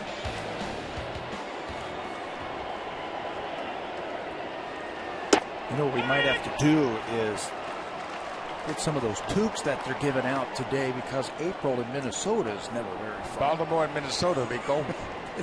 Pack those away for next year. Beautiful toques given away here. And how about Jeremy Jeffress? Couple of ground ball outs, and he is ahead of Delman Young. That is a very cool looking two. How could we score some of those? Oh, you got connections. Delman Young drives it into center. That'll get down for a base hit. An 0-2 base hit with 2 outs for Delman Young. He's been on base 3 times this afternoon. Couple of singles and a walk. He drove in a run and scored a run in the first. Well, you never question Joe Madden when you put a guy in the lineup. He has his reasons. He goes over all the matchups. They had a right-hander starting, so he starts a right-handed hitting DH, and he's on 3 times. Thought for sure like a Kelly Johnson or a Luke Scott, somebody like that, a left-hander, would have been in the lineup today. 2 outs.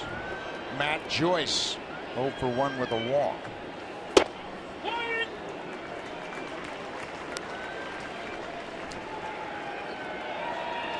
The Detroit Tigers have won the Central. They are finishing up their season in Miami, and Jim Leyland was very vocal about thinking that was ridiculous to wrap up their season heading into the postseason playing a National League team.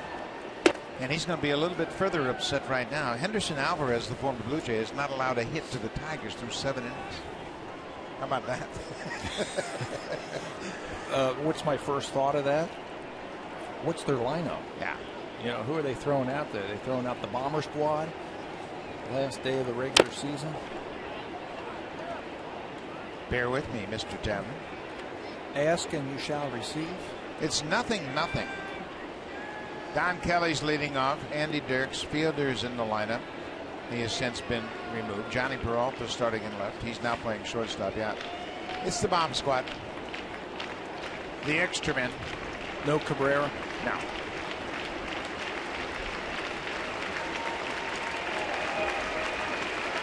One and two. Cut on and missed. Good inning for Jeremy Jeffress. Strikes out a batter, gives up a single and nothing more.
Henderson Alvarez, as Jamie mentioned, 3 strikeouts, no walks.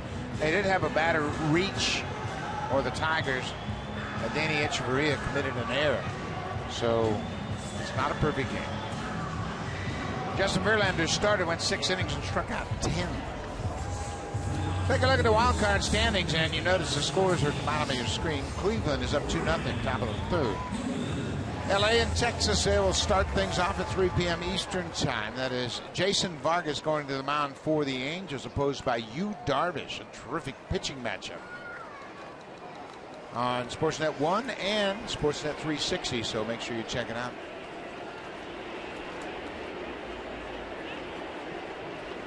Ryan Goins takes one inside. Bottom of the 5th inning, 7-0 Tampa Bay.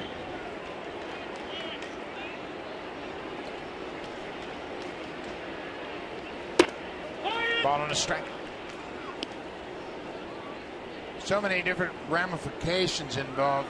Possibility of a 3-team playoff, 2-team playoff. No matter what Tampa Bay does, Texas has to do the same. Will Myers back on the warning track, hauls it in. Goins is retired. So if Tampa Bay wins, Texas has to win. And then they would have a playoff game tomorrow afternoon in Texas. And so does Cleveland, I think, because they're already in, but they want to be able to host that wild card one-and-done game. Gosh, if there's a 3-team tie, then it really gets complicated. But it's great for baseball. This is exactly what I think Bud Selig wanted right here. Yeah, if there is a 3-team tie, if the Rays win, Cleveland loses, Texas wins, it would be a 3-way tie. The Rays would be in Cleveland, take on the Indians Monday at 4:07. The loser would then go to Texas and play on Tuesday at 4:07. And then the wild card game would be Wednesday. So they would have no off days if there's a 3-way tie.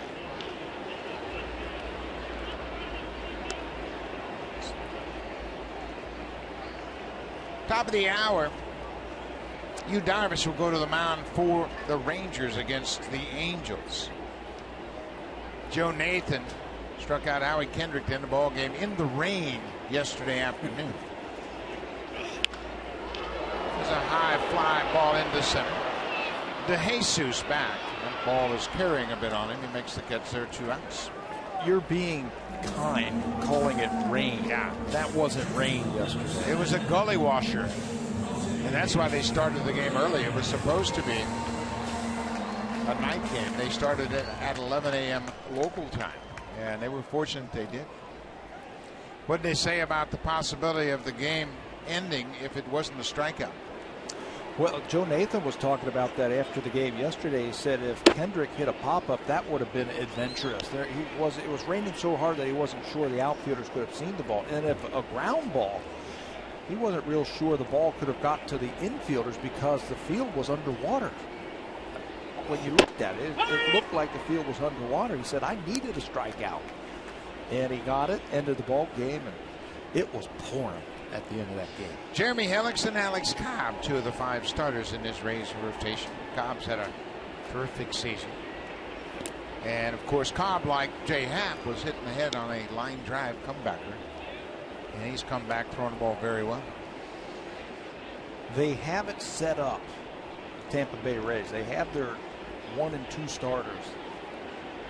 They held them back in case they get into a wild card or a wild card game.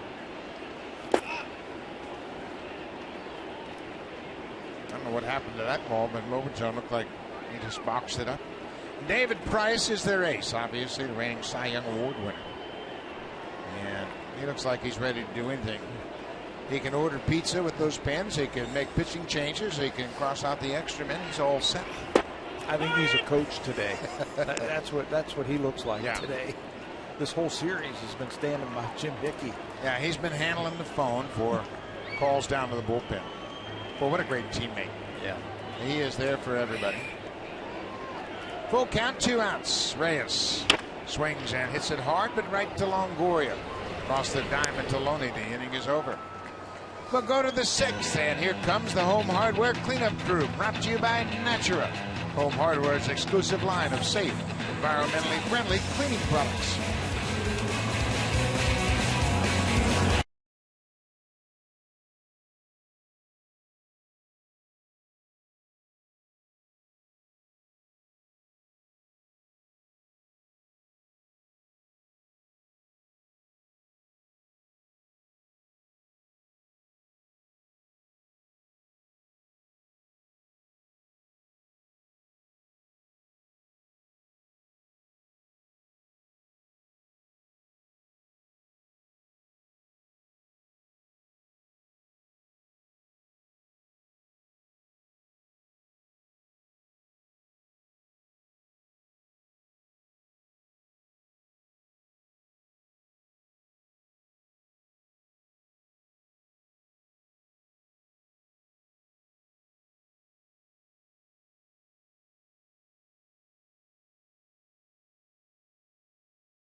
Indians have an early lead, and in a few minutes on Sportsnet 360, you can watch the Angels and Rangers. Obviously, both those games have playoff implications, and the Indians with a win will secure the top seed in the wild card game.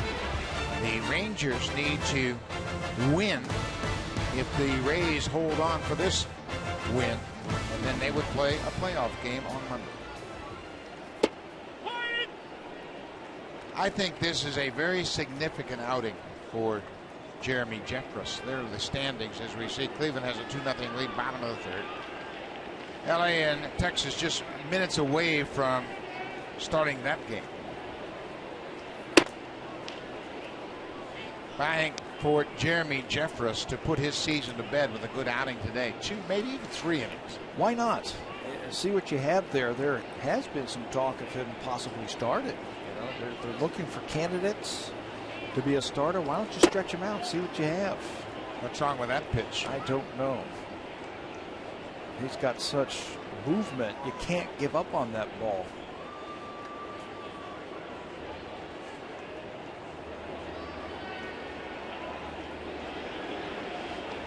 You know what else you do as a young player when you play in these types of games? I want to make an impression to the front office. I want to leave that positive impression, so when they have those winter meetings and they go, well, remember Jeremy Jeffress that last game? He was pretty good. We might be able to deal so-and-so if we have a chance to get this guy. I think Jay Happ did that yesterday. Wow, what a fastball that was. He blows away Jose Lobaton. Second strikeout for Jeffress since coming into the game. What was Joe Madden telling us before the ball game about the Blue Jays bullpen now? Yeah, that was a great point. Joe Madden was adamant. He said, I have to have a lead early because I don't like the prospects of coming back against the Blue Jays bullpen.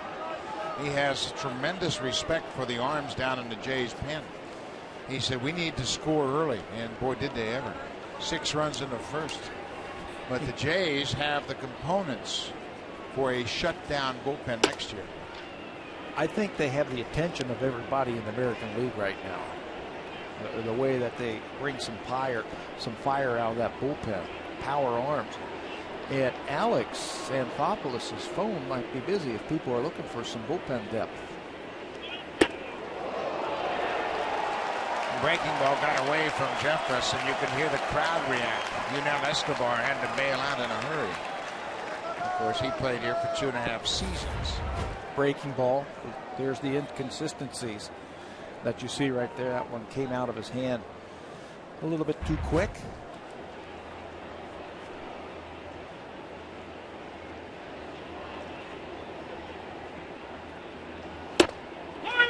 Tough to hit that one after you have to hit the dirt. Yeah, tough to keep that front shoulder in there, isn't it? Yeah. Or try and hit that outside pitch. 2-1.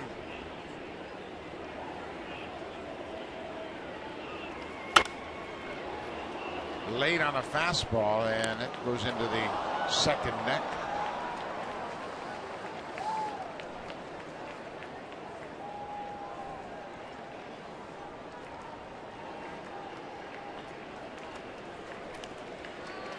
We're in the 6th inning, and this game took a Rays flavor early on. 6 runs in the first as they pounded out 6 runs on 6 hits. Todd Redmond, the starter, I'm sure disappointed 2/3 of an inning. John Gibbons pulled the plug early and went to Neil Wagner, and Wagner gave up a first pitch 2-run double to Jose Lobaton. 3 doubles in that first inning by the Rays. Nice play by Lawrence. 2 down. They also had a couple of singles, 3 singles and a walk to get their 6 runs. And that's what we were talking about in the first inning. Take the stress off where every pitch isn't the 7th game of the World Series. Boy, did they ever. They made it a laugher in the first inning, and after that, Matt Moore, despite battling his control early in the game, he had 3 walks in the first inning. And since then, he's settled down nicely. Blue Jays have mustered just 2 hits.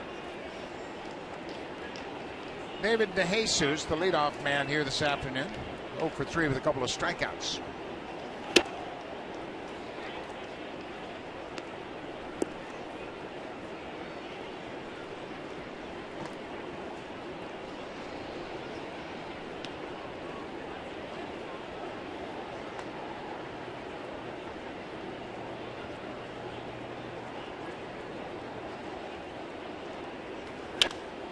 Fly ball to left.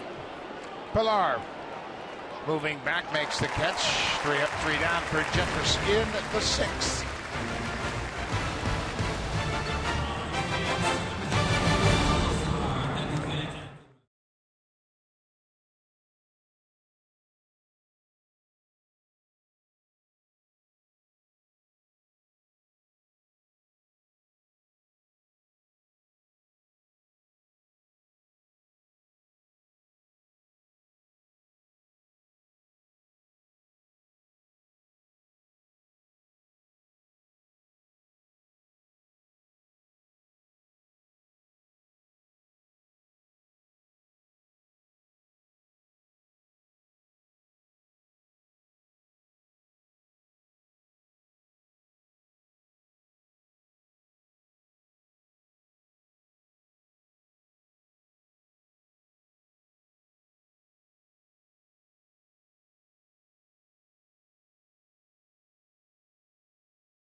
A season. Henderson Alvarez, the former Blue Jay. And go to the bottom of the ninth. Justin Ruggiano has grounded out to Johnny Peralta at short. So there's 1 down in the bottom of the ninth in the scoreless game. Let's go, somebody. Score a run for the kid. Man, that's a no-no. Anthony Gose. He singled last time up against Matt Moore.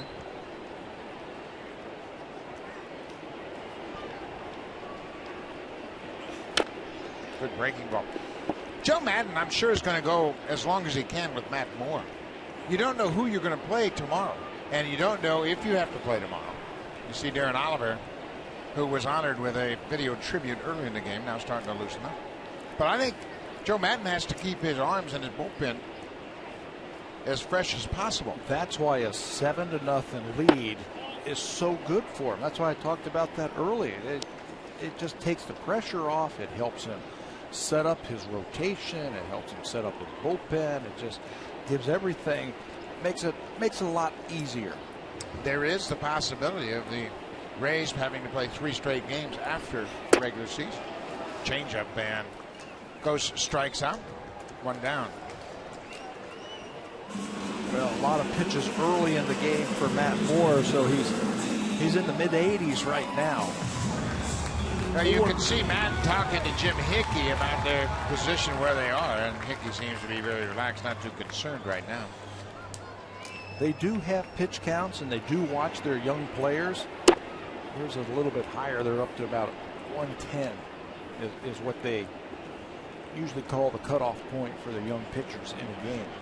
Well, and you have to remember, too, that Matt Moore missed over a month with elbow problems. It would probably help if he got a couple of those borderline pitches right there to make things a little bit easier. That first pitch to Brett Lawrie looked like it curved in there and did not get the call. Brett Lawrie has walked and grounded out.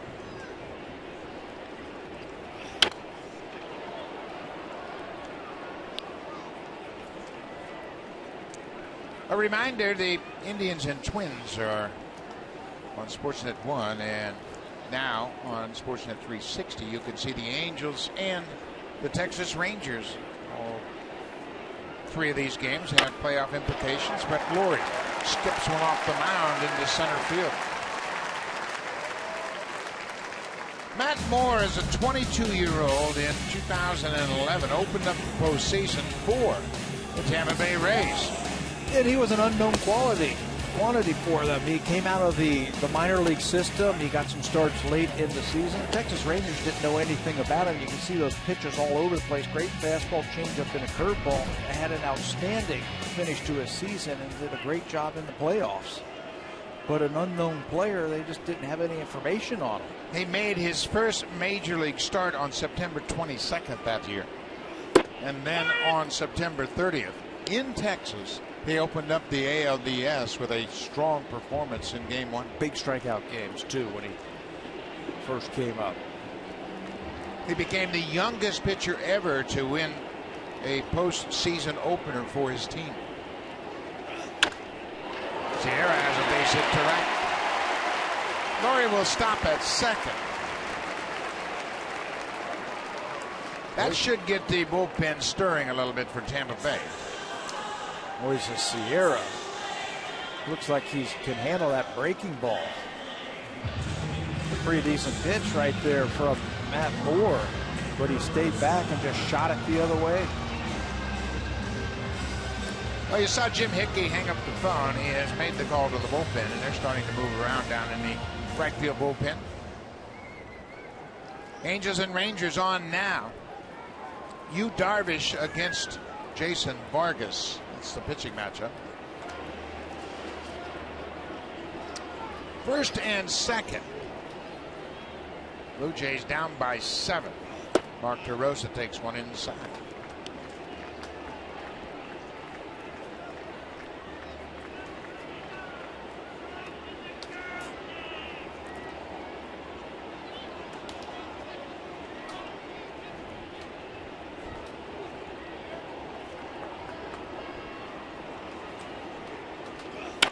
DeRosa drives it deep, and that's going to get down and go all the way to the wall. Flores in to score. Right behind him is Sierra, and Mark DeRosa has put the Jays on the board.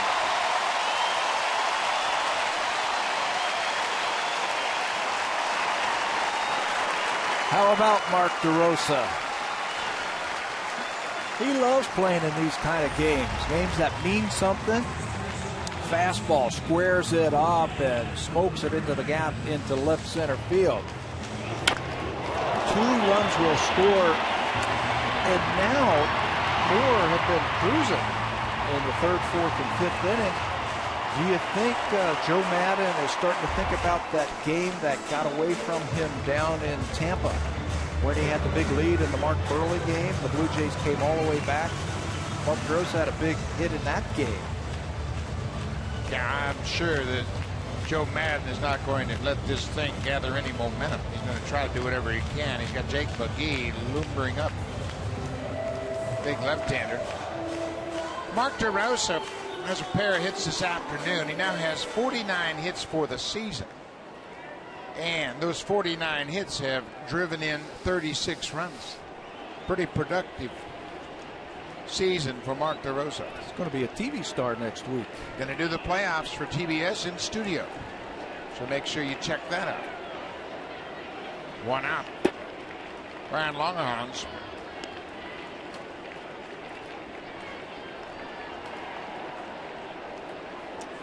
Blue Jays don't have many options to pinch hit, obviously. They have the short bench as the injuries have cut into their depth. This is a base hit to right. So they're going to hold up DeRosa, and Longhorns gets the base hit. That's 4 straight hits, and that might be it for Matt Moore. J.P. Aronsebi has got home run power, of course. They're checking on the status of McGee, and Joe Madden wants the catcher to go talk to the pitcher to buy McGee a little more time. Just a little bit more so the reliever can get himself ready.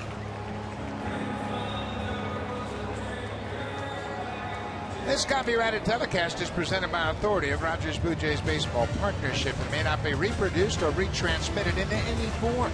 And the accounts and descriptions of this game may not be disseminated without the express written consent of Rogers Blue Jays Baseball Partnership. And Joe Madden, after the catcher went to the mound, has come out of the Rays dugout. He has made the call to the bullpen. Matt Moore will turn things over. He's in line for his 17th win of the season. Blue Jays have 2 in already. Jake McGee in to face Aaron Sebia when we come back.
The NFL will be here on Sportsnet. The Philadelphia Eagles will be in Denver, take on Peyton Manning and the Broncos. Dallas Cowboys in San Diego to play the Chargers. It all happens today at 4 p.m. Eastern, 1 p.m. Pacific.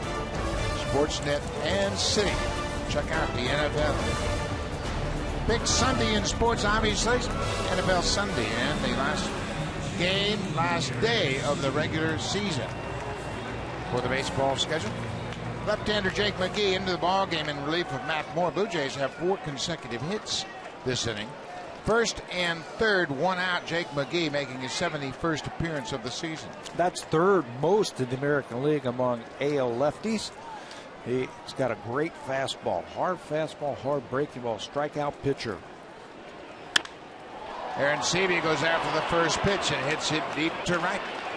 Tagging at third is DeRosa. The throw will go to second. Aaron Sebia credited with a sac fly. It's a 7-3 ball game. Well, hasn't this turned around quickly for Tampa Bay? In the matter of 5 hitters, Aaron Sebia picks up the sac fly, his 55th RBI.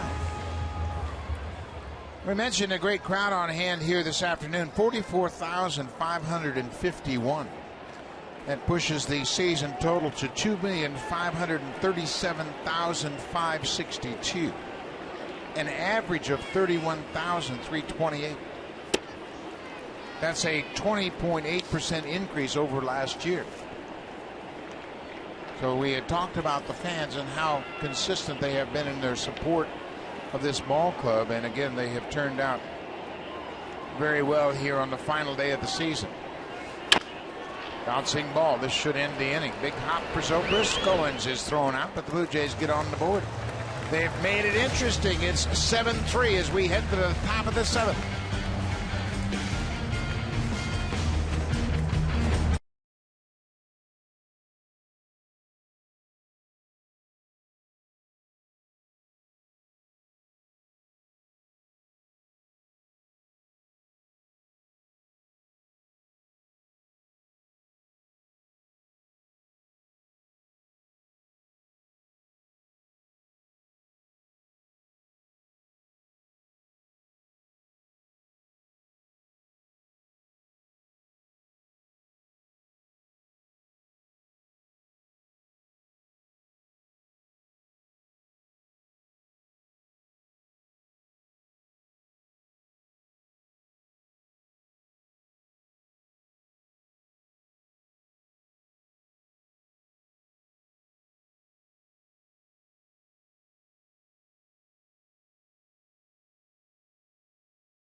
postgame moments ago. The crowd on their feet to acknowledge a terrific major league career of the veteran left-hander, 42 years old, and some of his teammates stopped by and whisper encouragement to Oliver as he took the mound to start this inning.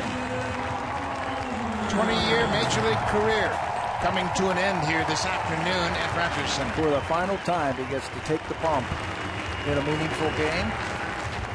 Trying to keep Tampa from advancing. There are Oliver's numbers. 50 games now for Darren Oliver.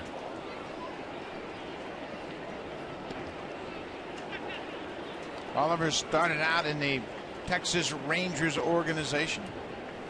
Made it to the big leagues for the first time in '93.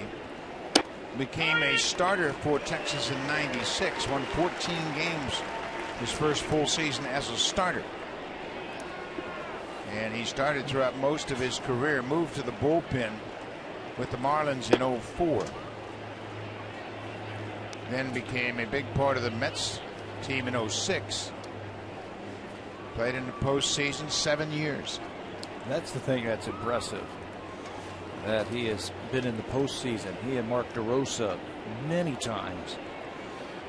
And you just draw on those guys, try to learn about the game and how to win.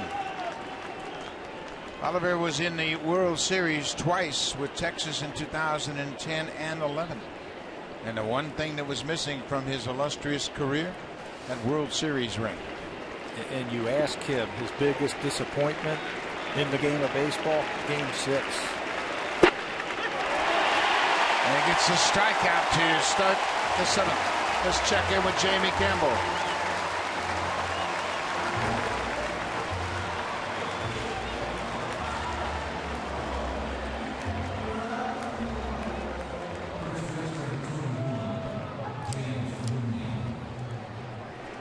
Boy, what a great way to close out your season. Henderson Alvarez 5-6 on the season with a .359 ERA. Put a bow on this season with a no-hitter on the final day of the season against the Detroit Tigers. And he can always say that he pitched his no-hitter against Justin Verlander. You're right, and the Tigers, great Tiger team. James Loney pops up. Kevin Pillar, left fielder, makes the grab. 2 down for Oliver.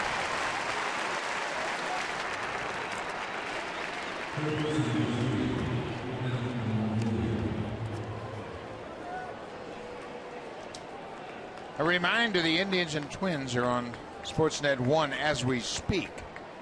And that ball game certainly has implications in the postseason picture. Cleveland currently leads 2-0. Minnesota has 1 hit as they head to the bottom of the 5th.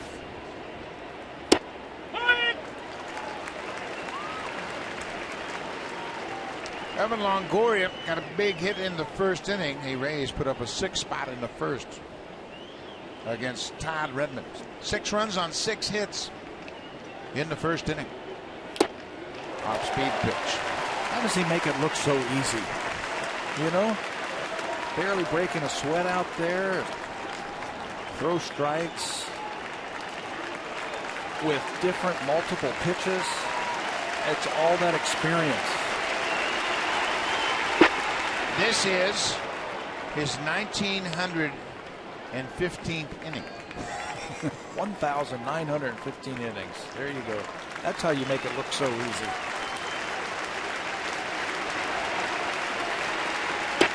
Strike 3 call. Congratulations, Darren Oliver. What a way to put icing on a beautiful career.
his final inning in the major leagues. He has a couple of strikeouts, and how about putting Evan Longoria in your book to end your career caught looking for strike 3? That's how you finish it, with a flurry right there. You get a great player like Longoria, you look at your signature pitch, your curveball, you lock him up. Darren's father, Bob Oliver, played 8 years in the major leagues, and I can guarantee you he's got a tear in his eye right now watching his son walk off the field for the last time.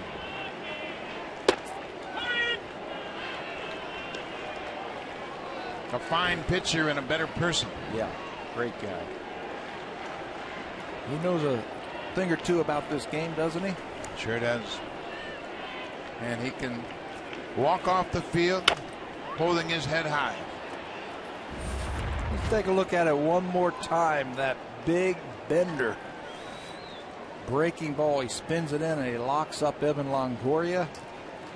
And there it is, his final pitch in the big leagues. Players gave him a great painting that captured his career. All the teams he played with, they presented it to him in Baltimore. Kevin Pillar bounces it up the middle. Zobrist shaded up the middle, makes the play. One down. Let's check in with Jamie Campbell. He's got some interesting news for us.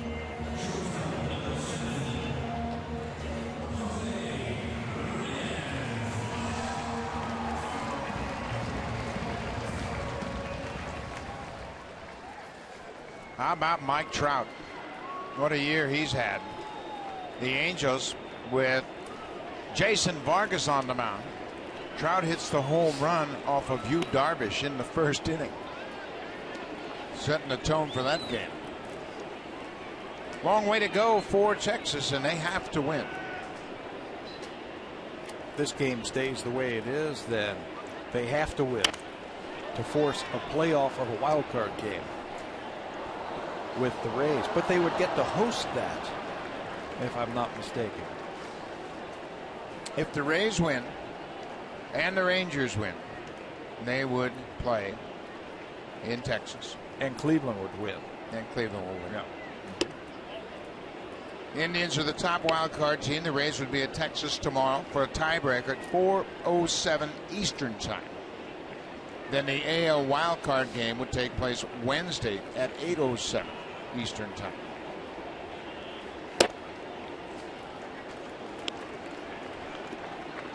No matter what, any of those playoff games, the wild card games, and all of the postseason games will be right here on Sportsnet throughout the final game of the World Series. We'll have it all for you. 3-1.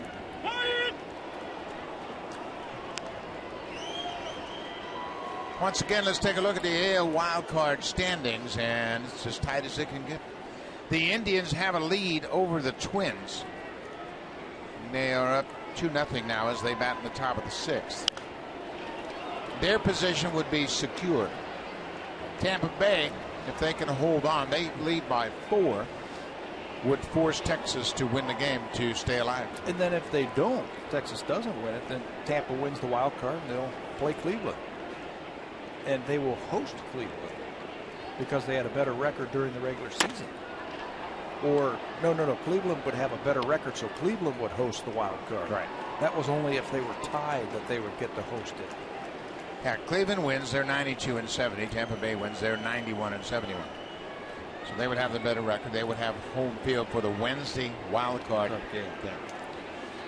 Texas loses, they're out.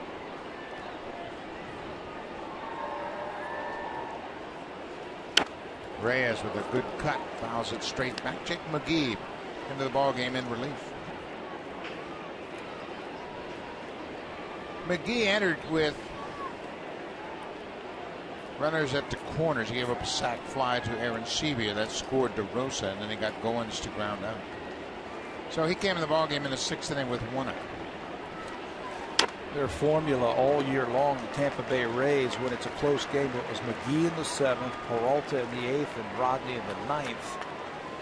So Joe Madden is hoping that McGee could finish off the 6th like he did, then go through the 7th unharmed. There's Rodney. We haven't seen him for this series. Full count to Reyes. Bounce toward third. Past Longoria in the left. A one-out single for Reyes. Enjoying those big, comfy green chairs in the GD Comfort Zone are guests of GD enjoying the final game of the season. Welcome to the ballpark. And over in the Jays Care Community Center are folks from the York Baseball Association.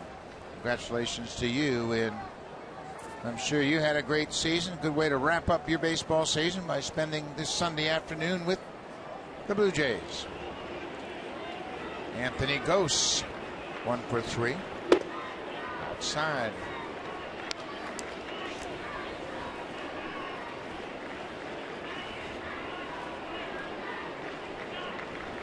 We're in the bottom of the 7th. The Rays aren't out of the woods yet. Gose with a big cut.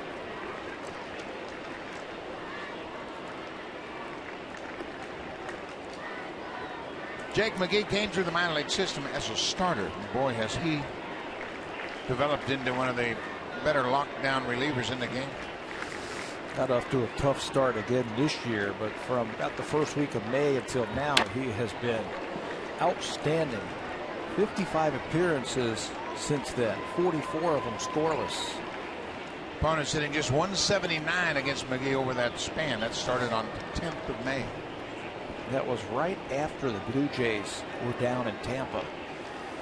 He had trouble getting his fastball over for strikes and getting it down in the strike zone. It was up, and the Blue Jays were hitting him hard. And also had trouble getting that breaking ball over. Not a bad pitch there. He got pretty good mustard on his heater, too. That was 98, but just a bit low. Man, that's one thing that has really changed over the course of the last decade is the bullpen arms. I mean, every bullpen is loaded with guys that throw in the upper 90s.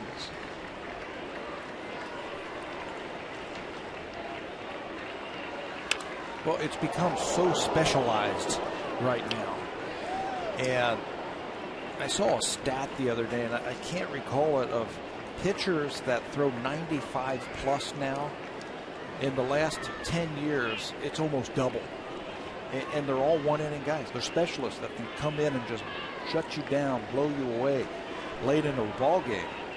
That's interesting, and that probably has a lot to do with the increased velocity. That sounded like it hit him.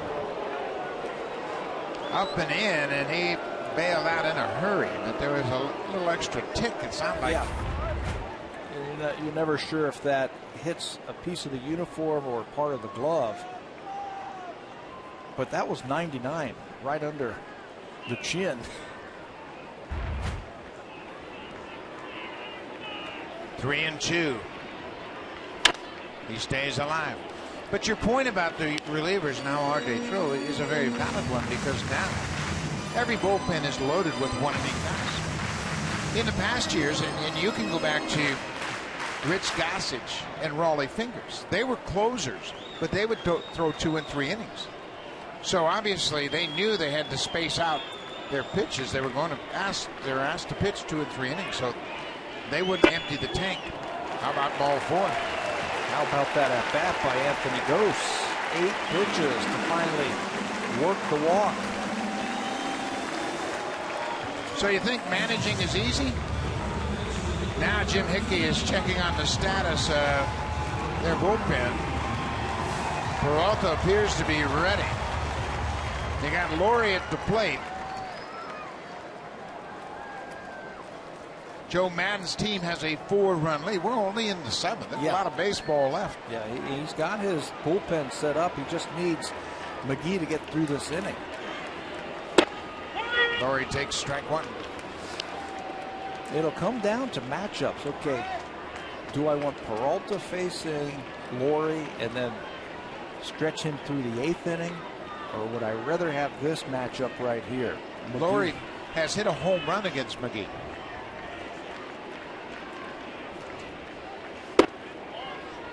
Well, those borderline pitches, he's not getting them, and that's not going to help his case. That has been the case all afternoon with Paul Schreiber. He's had a very tight strike zone for both sides. Laurie is 3 for 8 against McGee with that home run we talked about.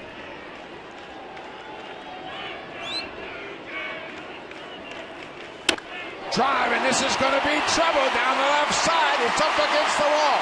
Reyes is in to score. Ghost is going to be stopped at 30. Better get back. Brett Lawrie delivers the double. Things have tightened up here at Rogerson. Big time. When a pitcher throws as hard as Jake McGee as a hitter, all you're concentrating on is make sure you get it started and you hit the ball out in front. That is the pitch to do it. Down and in, you got to shorten up that swing. Watch how short Brett is, and he gets the barrel out and smokes it down the left field line. Reyes scores easily. Ghost had thoughts of scoring, but he has a wide turn. And gets back just ahead of Longoria, and just like that, 7-4, and the tying run comes to the plate.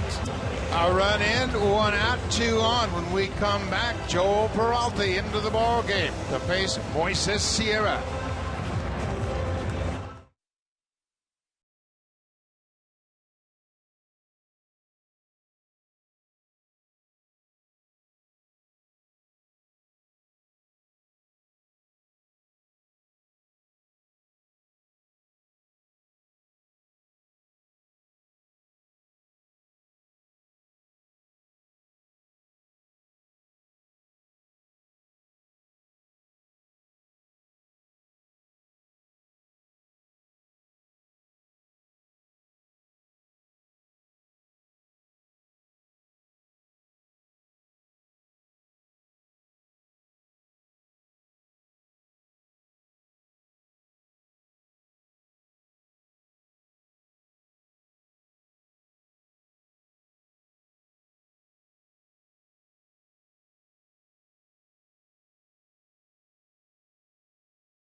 Comedy package deal starring Harlan Williams, Monday, 8:30 p.m.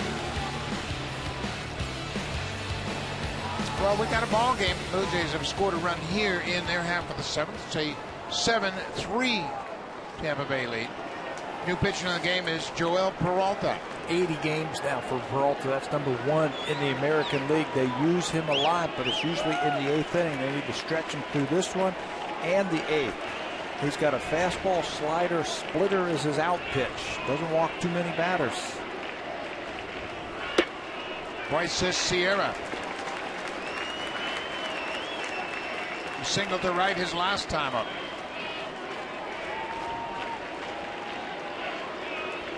Sierra is 1 for 1 against Peralta. Good speed on the bases for the Jays. Goes at third, Lawrie at second.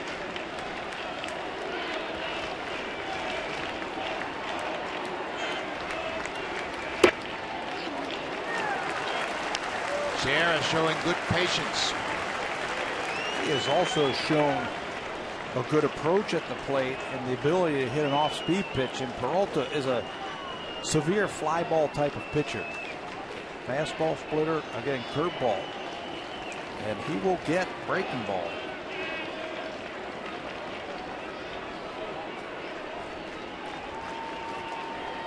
2-0.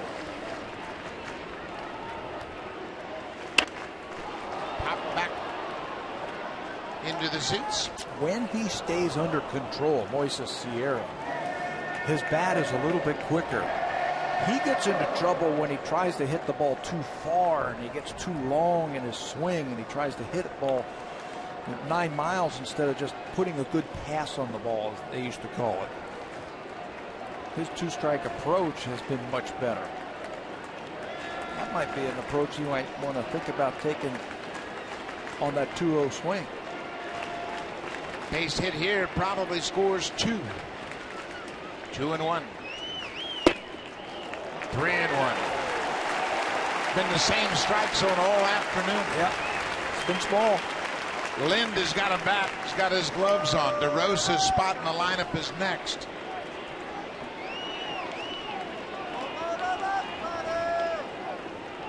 Kawasaki, he too is prepared to hit.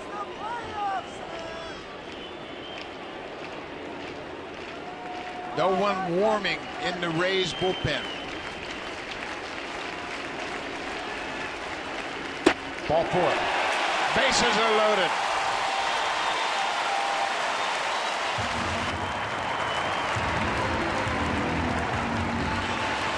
Mark DeRosa is headed back to the dugout. DeRosa had a good day. A couple of hits, a double. He scored a run. It's going to be Adam Lind. Lind has been a terrific pinch hitter. 7 for 18 with 2 homers and 5 RBIs. And Joe Madden wants to talk about this. He wants to talk about what they want to do with Adam Lind right here. Lindy has been announced into the ball game. Joe Madden makes his way to the mound. He wants to talk to this whole infield.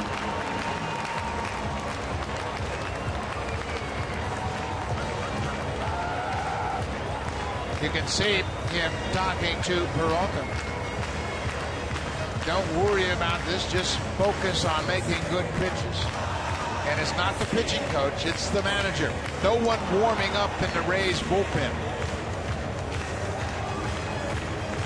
A pep talk and a combination of that and strategy. He's talking to everybody. Yep. You're our guy. We have come this far because of the way that you have pitched. This is what I want you to do. You guys play a double play depth in the middle of the lineup. On the corners, we can play deep. And Joe's been thrown out of the game. I think he was waiting for him to come out there to argue those borderline pitches. Now, this is a strategy also. You get into the head of the umpire right here and get those pitches, you might buy that borderline pitch now. Yeah, that's exactly what he's doing. He went out there to argue balls and strikes. Jeff Kellogg, the crew chief, separating Madden, and he made his point. There were some pitches in that at-bat that were called balls, but as we expressed, we felt the strike zone was small all afternoon. Not favoring one side or the other. Well, Joe had a point. He wanted to make it to the home plate umpire, and he will sacrifice getting thrown out of this ball game for it.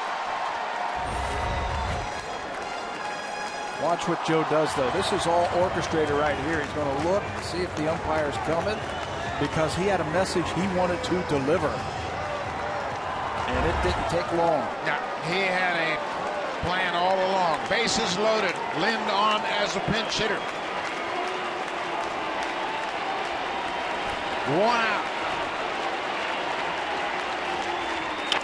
On the ground, Escobar backs up. He'll go to the base for 1. Back to first. Double play. What a double play. Again, Escobar anchoring the defense. It's short. Got the ball, immediately ran to the bag and made a strong throw. Steps on second, fires to first. Good play by Loney to dig it out, and the Rays get out of it.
Bacardi Oakard, smooth, spiced rum. Bacardi is a proud partner of the Toronto Blue Jays. And for our smooth move this afternoon, we are going to honor Darren Oliver. His last pitch thrown in the big leagues locks up Evan Longoria, strikeout, and you can walk off head held high, very proud. What a smooth move this afternoon. Oliver was honored with a video tribute. Lind hit it hard, not much he could do about it. You can't guide it. He hit it right up the middle. But those exaggerated shifts are so prominent in this game today that he hit it right back up the middle, and Escobar took it to the bag and started the double play. You have to take all that information and use it. Zobrist flies out to right. One down. Steve Delamar is into the ball game now to work the 8th inning. Delamar, appearing in his 55th game of the season, has had an all-star season. Sixth reliever of the afternoon. There are Delabar's outstanding numbers. And look at the strikeouts. Focus on that. 82 of them this season. Just 29 walks. Delman Young takes one down and away. Delman's had a perfect day at the plate. Couple of singles and a walk. You know, to finish up on that thought about positioning and defense, Tampa Bay Rays do a great job of taking the information that they have in their scouting reports of who's pitching, who's hitting, where they can play that defense. In that time, it paid off huge for them. Back in the day, that's a single to center field because the shortstop standing at straightaway shortstop. Pop-up. Longerhans makes the catch. It's a foul ball, then second out of the inning. But the scouting reports say Lind is up, and look where he is. He is right behind almost second base to field that ball and to start an inning-ending double play. Yeah, it's amazing how many times you see balls hit sharply right on the button and the defender standing right there. That is one thing about this game that has changed over the last few years. Taking the information that baseball has for teams, positioning, and taking away base hits.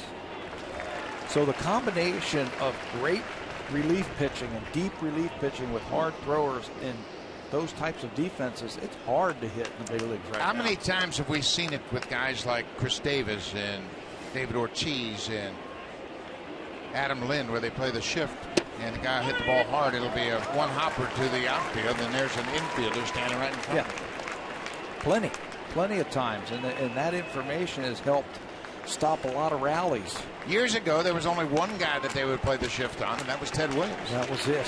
Everybody else was straight up. 0-2 on the ground. Laurie wide at third in front of the shortstop. Good inning for Steve Delabar. It's a 7-4 Tampa Bay lead. Time now for a Blue Jays Central update. Here's Jamie Campbell and Greg Zahn in the Blackberry broadcast studio.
world's first minivan with a built-in vacuum.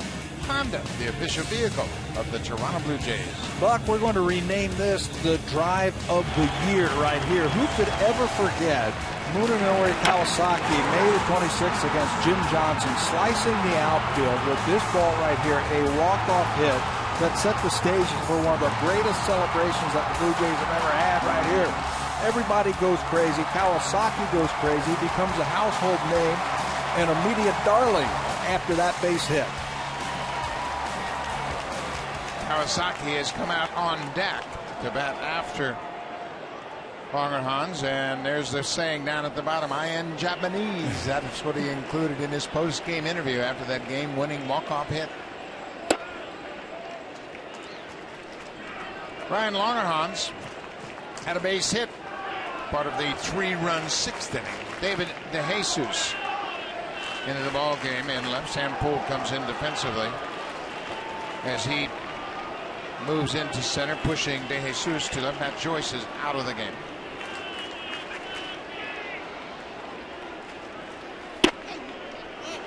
(2-0). Joe Madden was ejected for the 5th time this season when he came out. Appeared to be talking to Peralta, talking to the infielders, but his whole point of that visit to the mound was to discuss the strike zone of the home plate umpire, Paul Schreiber. And you talk about changing the momentum of the ball game. That ejection got his team fired up. Peralta delivered a good pitch. Escobar started the 6-6-3 double play to end the inning. He's a pretty wily old skipper. Yeah, you got to know those kind of things. You got to see it starting to develop. And that was the plan. He changed the momentum of the inning. Yep. No question about it. Langerhans reaches for it. And he sacrifices staying around for that strike zone type. He wanted to make a message to him, and he goes right to the home plate umpire and gets pitched. Now, that fires up a team. When you see a manager fighting like that for you and taking the brunt of it to get thrown out of the ball game, that just fires you up. His 32nd ejection as the manager of the Rays. And he wasn't going to leave until he got his message across. Well, I tell you what, you're right about it. You've been on the mound in those meetings, and you've seen an umpire come out and then the manager turn around and tear a strip off the umpire. It fires you up. Yeah, it just ignites you. And then, of course, double play, get out of the inning. 7-4, Tampa Bay leads it. We are in the bottom of the 8th. Blue Jays trying to rally late.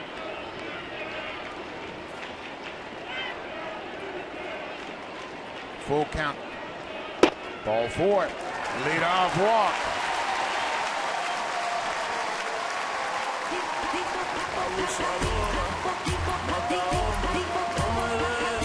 Batting for the catcher, J.P. Arancibia. Number 66, Munenori Kawasaki.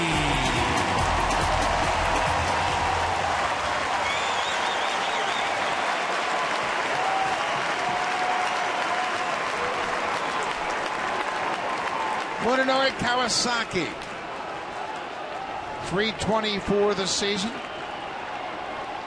Kawasaki, the pinch hitter, batting for J.P. Arancibia, 1 for 10 as a pinch hitter.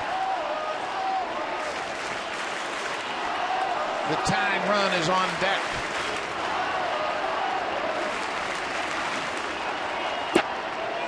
Strike 1. Well, you know you're going to get a good at bat from Kawasaki. He's going to work that pitcher. He's been a hot hitter over his last 23. 315 average. Outfield playing him to hit the ball the other way, and they're shallow. That is DeJesus now in left field.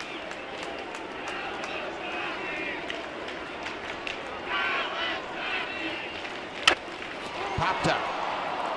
Zobrist, the second baseman, behind second, makes the catch. 2 down. Let's check in with Jamie Campbell.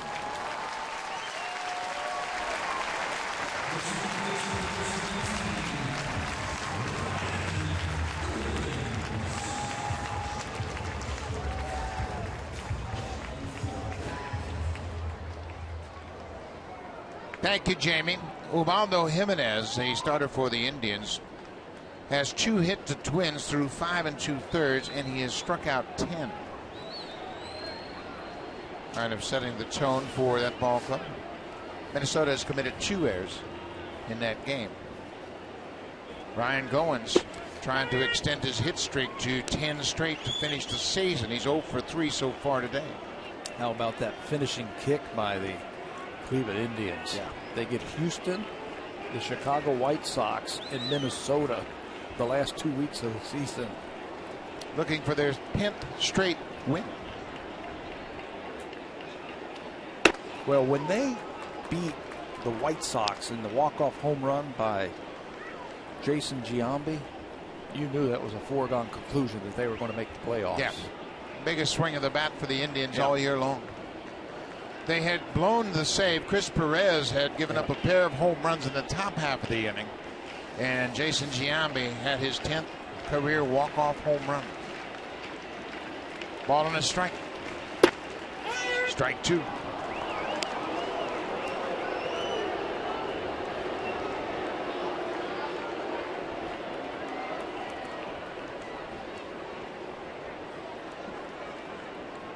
We're in the bottom of the 8th. Blue Jays down by 3. They have battled back to make it a game.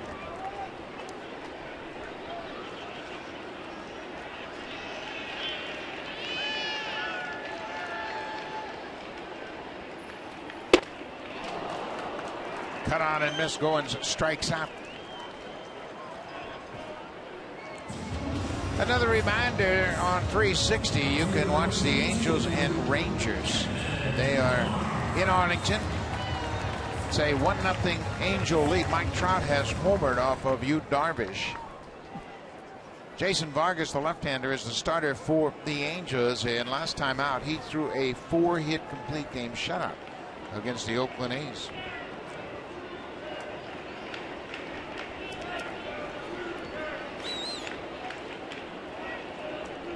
So if the Rays win, the Rangers have to win to stay alive.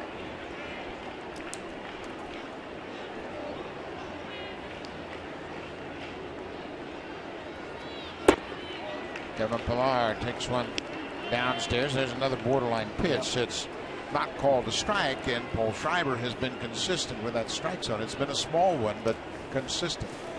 And every pitch has a purpose when you get to this point of the season, the Tampa Bay Rays. Every pitch. Up the middle, that's a base hit. Lauer Hans will stop at second. You notice how Sam Full fielded that ball. He went down with 2 hands to make sure he squared it up. Another reminder of where we're at. The Indians, they have a lead over Minnesota 4-2. They have a game lead in the wild card. Rays and Rangers are tied. Dave Martinez to the mound after Joe Madden has been ejected. He's taken the baseball. And Peralta will give way to the closer. Fernando Rodney coming out of the bullpen looking for a 4-out save. 2 outs, 2 on. Reyes the batter when we come back.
to the top half of the first, not many believed that Fernando Rodney would be into this game, but he comes into the ballgame with 2 outs in the 8th with a save on the line. And he has converted his last 6 saves. Rodney, .344, 36 saves in 44 opportunities. 67 games for Rodney. He's got a great fastball and a great changeup. 80 strikeouts in 65 innings this year for Rodney. And he has done this before against the Blue Jays, where they have asked him to get more than 3 outs to get a save. 2 of Rodney's blown saves have come at the hands of the Blue Jays this year. They have hit him hard. 11 hits in 9 1/3. And 2 home runs. And one of those blown saves was that game we were talking about earlier where he had to come into the 8th inning. Tried to close it out. JP Arancibia ended up hitting a home run against him. Force him to use that fastball. You do that and time it up, you can hit it a long way. Reyes had a good cut. Rodney, for the season, has allowed just 3 home runs. Blue Jays have hit 2 of them.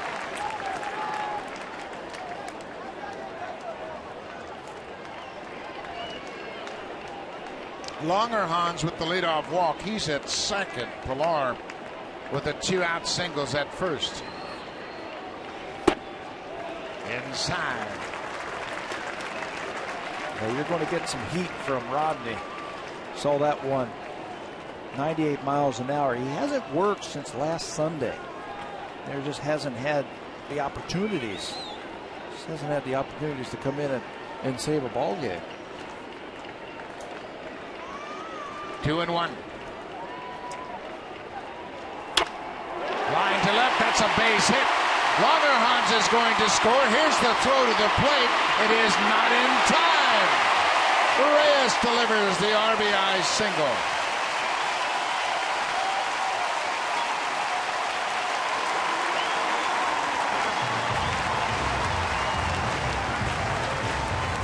No quit in the Blue Jays this afternoon. They fell behind 7-0, and they're chipping away. 3 in the 6th, 1 in the 7th, now 1 here in the 8th. Looked like a fastball down and away, and Jose stays on that one, slices it to left field. Reyes, his second hit of the day. Yeah, 3 times he's been on base. The outfield has got to play deep because the tying run was at the plate, and that gave the Hazers no chance of trying to catch that ball. Reyes represents the tying run. He's at first. Pilar's a good base runner. He's at second. Still 2 outs. Anthony Ghost goes after the first pitch. It's a changeup. You got to look for the ball. Basically 2 pitches. It's either a hard fastball or that pullback changeup. You can't guess with them. Just see the ball. 0-2.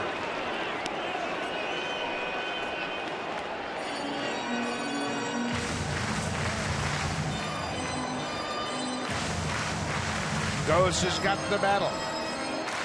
The Blue Jays were down 7-0 at one point. They have battled back.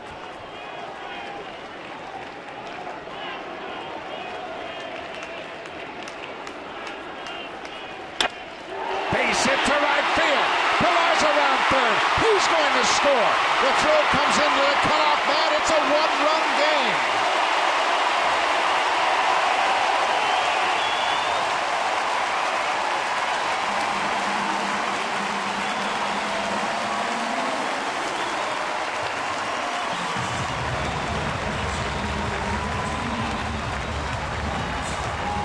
Two outs, 2 strikes. I can't believe he threw him a pitch for a strike. Looked like the changeup, but it did nothing. Just hung over the middle of the plate, and Coast hits it into right field. I didn't think he'd throw him a strike there. Not when he was ahead 0-2 and 2 outs. Anthony has to expand. He does him a favor throwing him a changeup, and it's a 1-run game. Reyes, the tying run, just 90 feet away. Brett Lawrie's had a 2-hit game.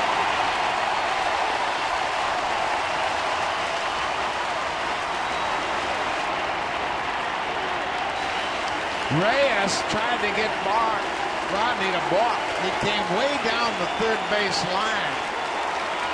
I'll tell you what, if I was pitching, I would have balked. I mean, he fired down that line.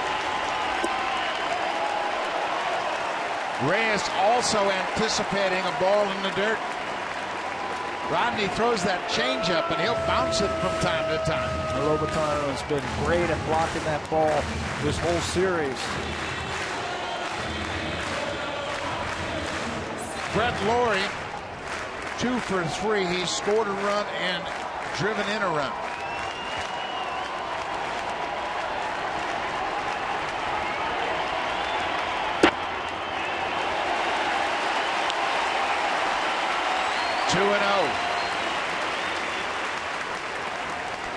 Casey Jansen, the closer.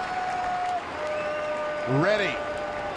Santos also ready in the background.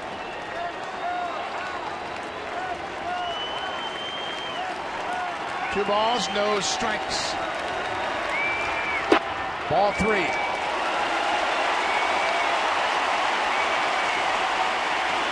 The Blue Jays have put 2 blown saves on Rodney's record this year. He has saved 4 of the 6 opportunities against the Jays. Ball 4. Bases are loaded.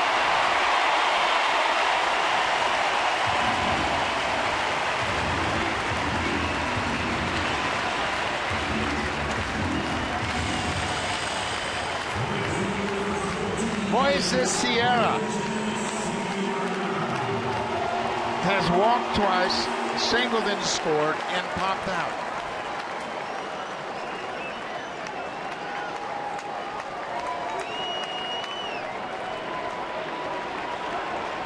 Rodney and Sierra were teammates during the WBC.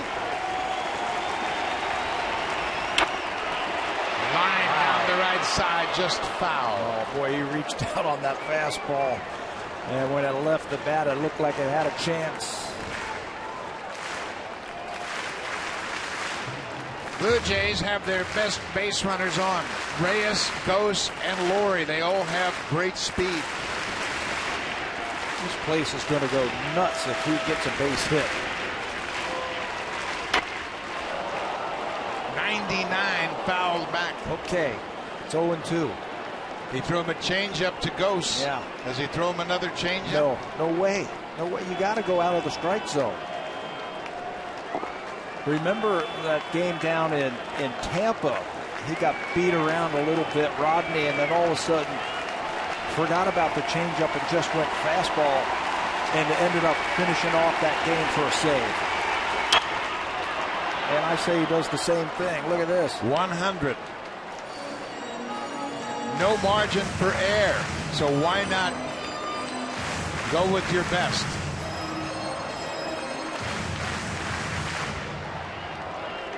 No one imagined we'd be here in the 8th after a 6-run top half of the first.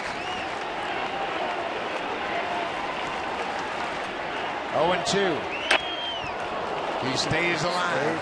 And he stays with the fastball, and it was up and in. And for Rodney now up 0-2, he can throw one a little bit higher, and then one a little bit higher after that, trying to get Moises Sierra to swing at it.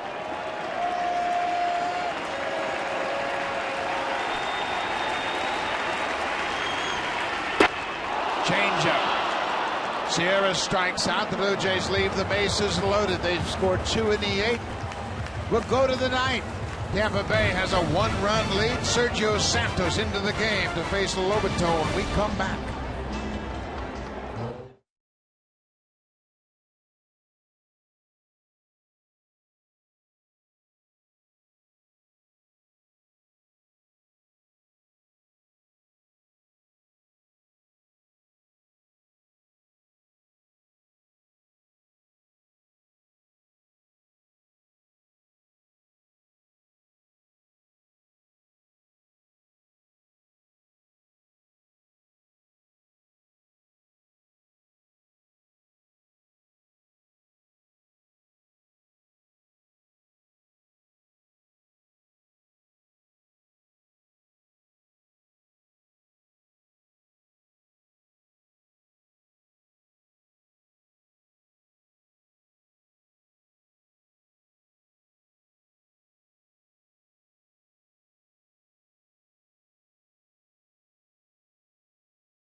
Sportsnet. Of course, we're in the 9th inning here at Rogers Center. On Sportsnet 1, the Indians and Twins are playing. Cleveland has a 5-0 lead. That's on right now on Sportsnet 1. And on Sportsnet 360, the Angels have a 1-0 lead over the Texas Rangers. And you can see every game of the postseason. Any potential tiebreakers, the wild card games, all the divisional games, all the championship series games, and the World Series right here on Sportsnet. Santos the pitcher, Toley the catcher. Jose Lobaton takes one downstairs. Josh Toley back behind the plate after Kawasaki came on as a pinch hitter for JP Arancibia. We're in the 9th inning. Blue Jays have out hit the Rays 11-9. High and deep, but well fouled on the right side. Sergio Santos into the ball game, and he has been lights out as well as everybody has been throwing in that bullpen. This guy has been even better.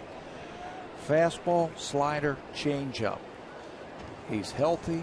His arm is free. 26 strikeouts and just 4 walks. Yeah, this is as good as I've ever seen him right now. Joe Madden was right on the money when he talked about the Blue Jays bullpen and how difficult it was to score against the bullpen. The Rays have managed just 1 run since the first inning. Santos gets ahead, gets the count even. It's 2-2. It's deep, and they've got a lot of hard throwing guys that come out of that bullpen.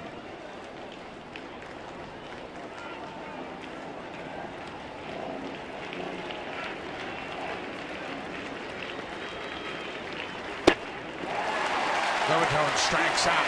Santos retires the first batter here in the 9th. Boy, he's got a great fastball, and he's been dotting that outside corner, both righties and lefties. He throws that one right by Lobaton. Has him talking to himself. Yunel Escobar may have made the play of the game when he got a ground ball off the bat of the pinch hitter Adam Lind into 7th. Went to the bag and completed the double play to get the Rays out of the inning.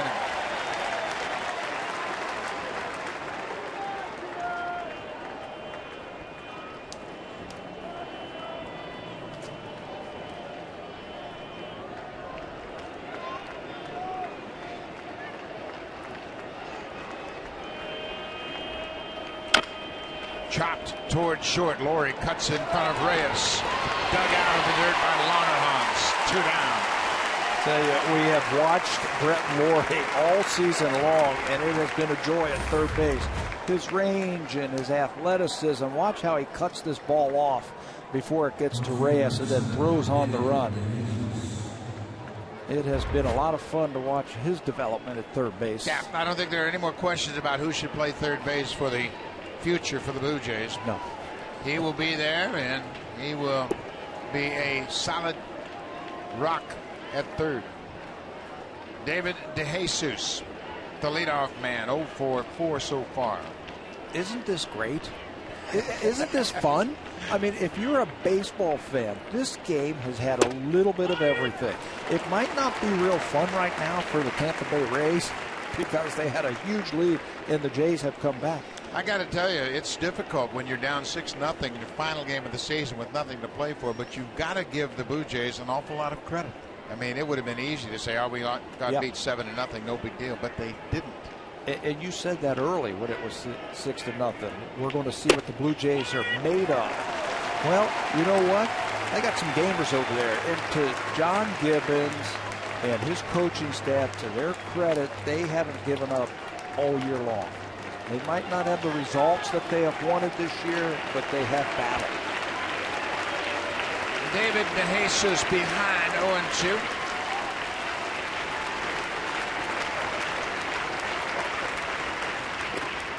Strikeout. Josh Toley has to make the throw, and he does. A strikeout and a strong throw to first. The Rays are down in order in the ninth. It's a one-run game. It'll be Lind, Langerhans, and Tolle against Rodney when we come back.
The 2013 season, 3 games with playoff implications, and right now it's a one-run game.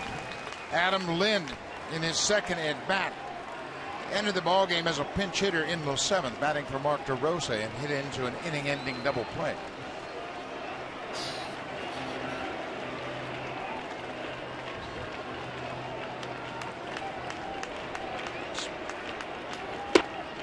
First pitch strike from Rodney. You can see the defense playing deep. Lind hits the ball hard. They know he doesn't run well, so they can give themselves a little more range by backing up on the infield. And once again, look where the shortstop is. Escobar behind second base. That's where he was when Lind hit that double play ball. Lind is now 1 for 6 against Fernando Rodney. And you know he's thinking about one thing right now. Launch. 0-2. Got to shift gears a bit.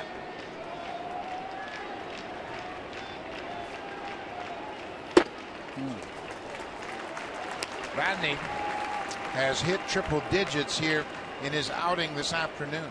He's well rested, like we said. He hasn't worked since last Sunday. And he said he was fine. He threw on Thursday. Says we just haven't had the opportunity to use him. In the dirt.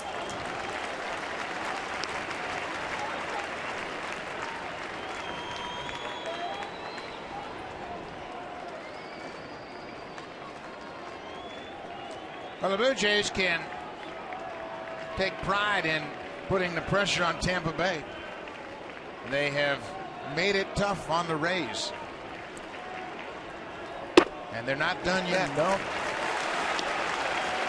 They're going to keep working at 0-2 to 3-2.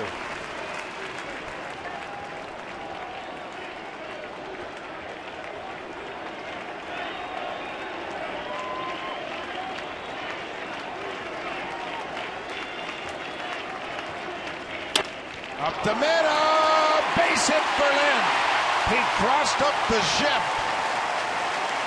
The tying runs aboard.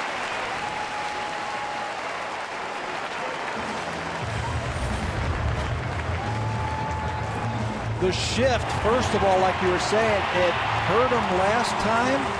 This time it helps him as it finds its way. It's a ground ball to second baseman, but the shift finds its way into center field. Lind is going to be lifted for a pinch runner. Pitcher Ishmael Rogers comes on to pinch run. He started his baseball career as a position player, so this isn't that strange to him. He's a good athlete. Lind has been hampered by his back problem, so he gives way to the pinch hitter, Ryan Longerhans. Nobody out.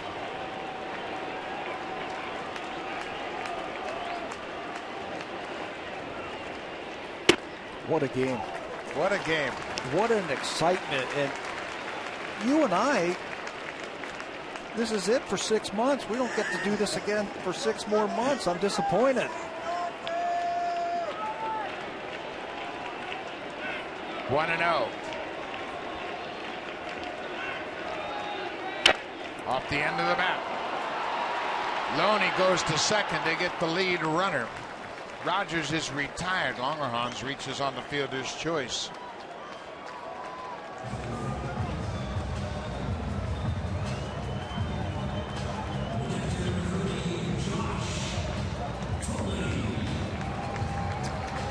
NFL action right now. The Eagles are in Denver to take on the Broncos. That is on City right now. So if you want to see some NFL action. But if you turn away from this game, don't be surprised if you'll be disappointed. It's 7-6. I'm not turning away. The way this afternoon has gone, anything can happen. Josh Tolley getting his first at bat. Takes a strike. Tolley came in defensively after Aaron Seavey was lifted for the pinch hitter. Longerhans at first. He's been on base 3 times. 1 out.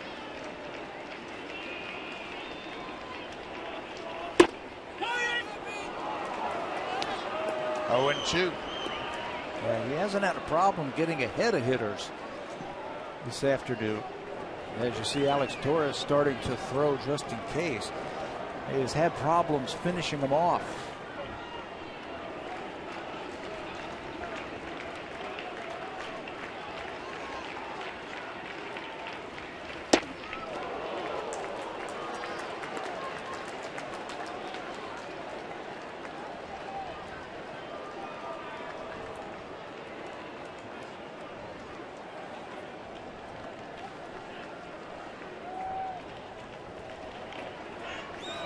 One ball, 2 strikes, 1 out. 44,000 on hand for the final game here at Rogers Center. Josh Tolley fouls it out of play. And you can't have any ball if you're an outfielder get by you, or this game is going to be tied. They don't think that Tolley's going to get around on that good fastball for Rodney. They play him the other way, and they're deep too.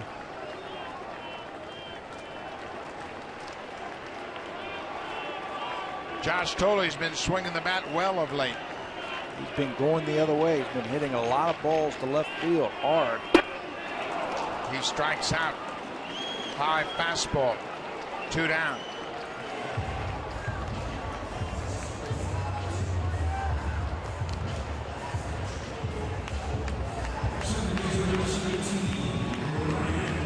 Jeremy Hellickson, the starter in game 1.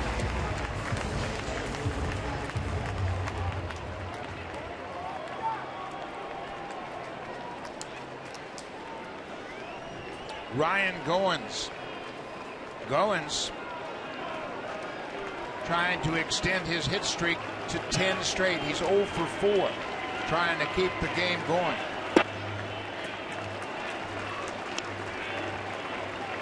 Former J. Kelly Johnson anxious in the Rays dugout.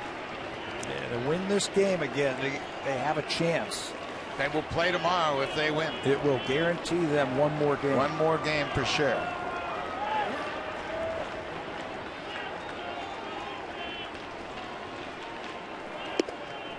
Two and 0, not close. Derek Shelton, the hitting coach. A lot of anxious people moving around in that Rays dugout. Yeah, Rodney called Lobatone out there after that pitch. He has an idea of what he wants to do. Joe Madden has been ejected from the game. Dave Martinez is the acting manager. Rodney has thrown 31 pitches.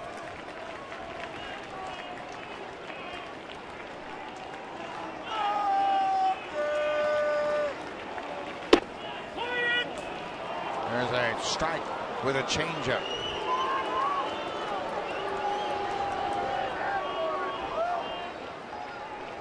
Ryan Goins facing Rodney for the first time.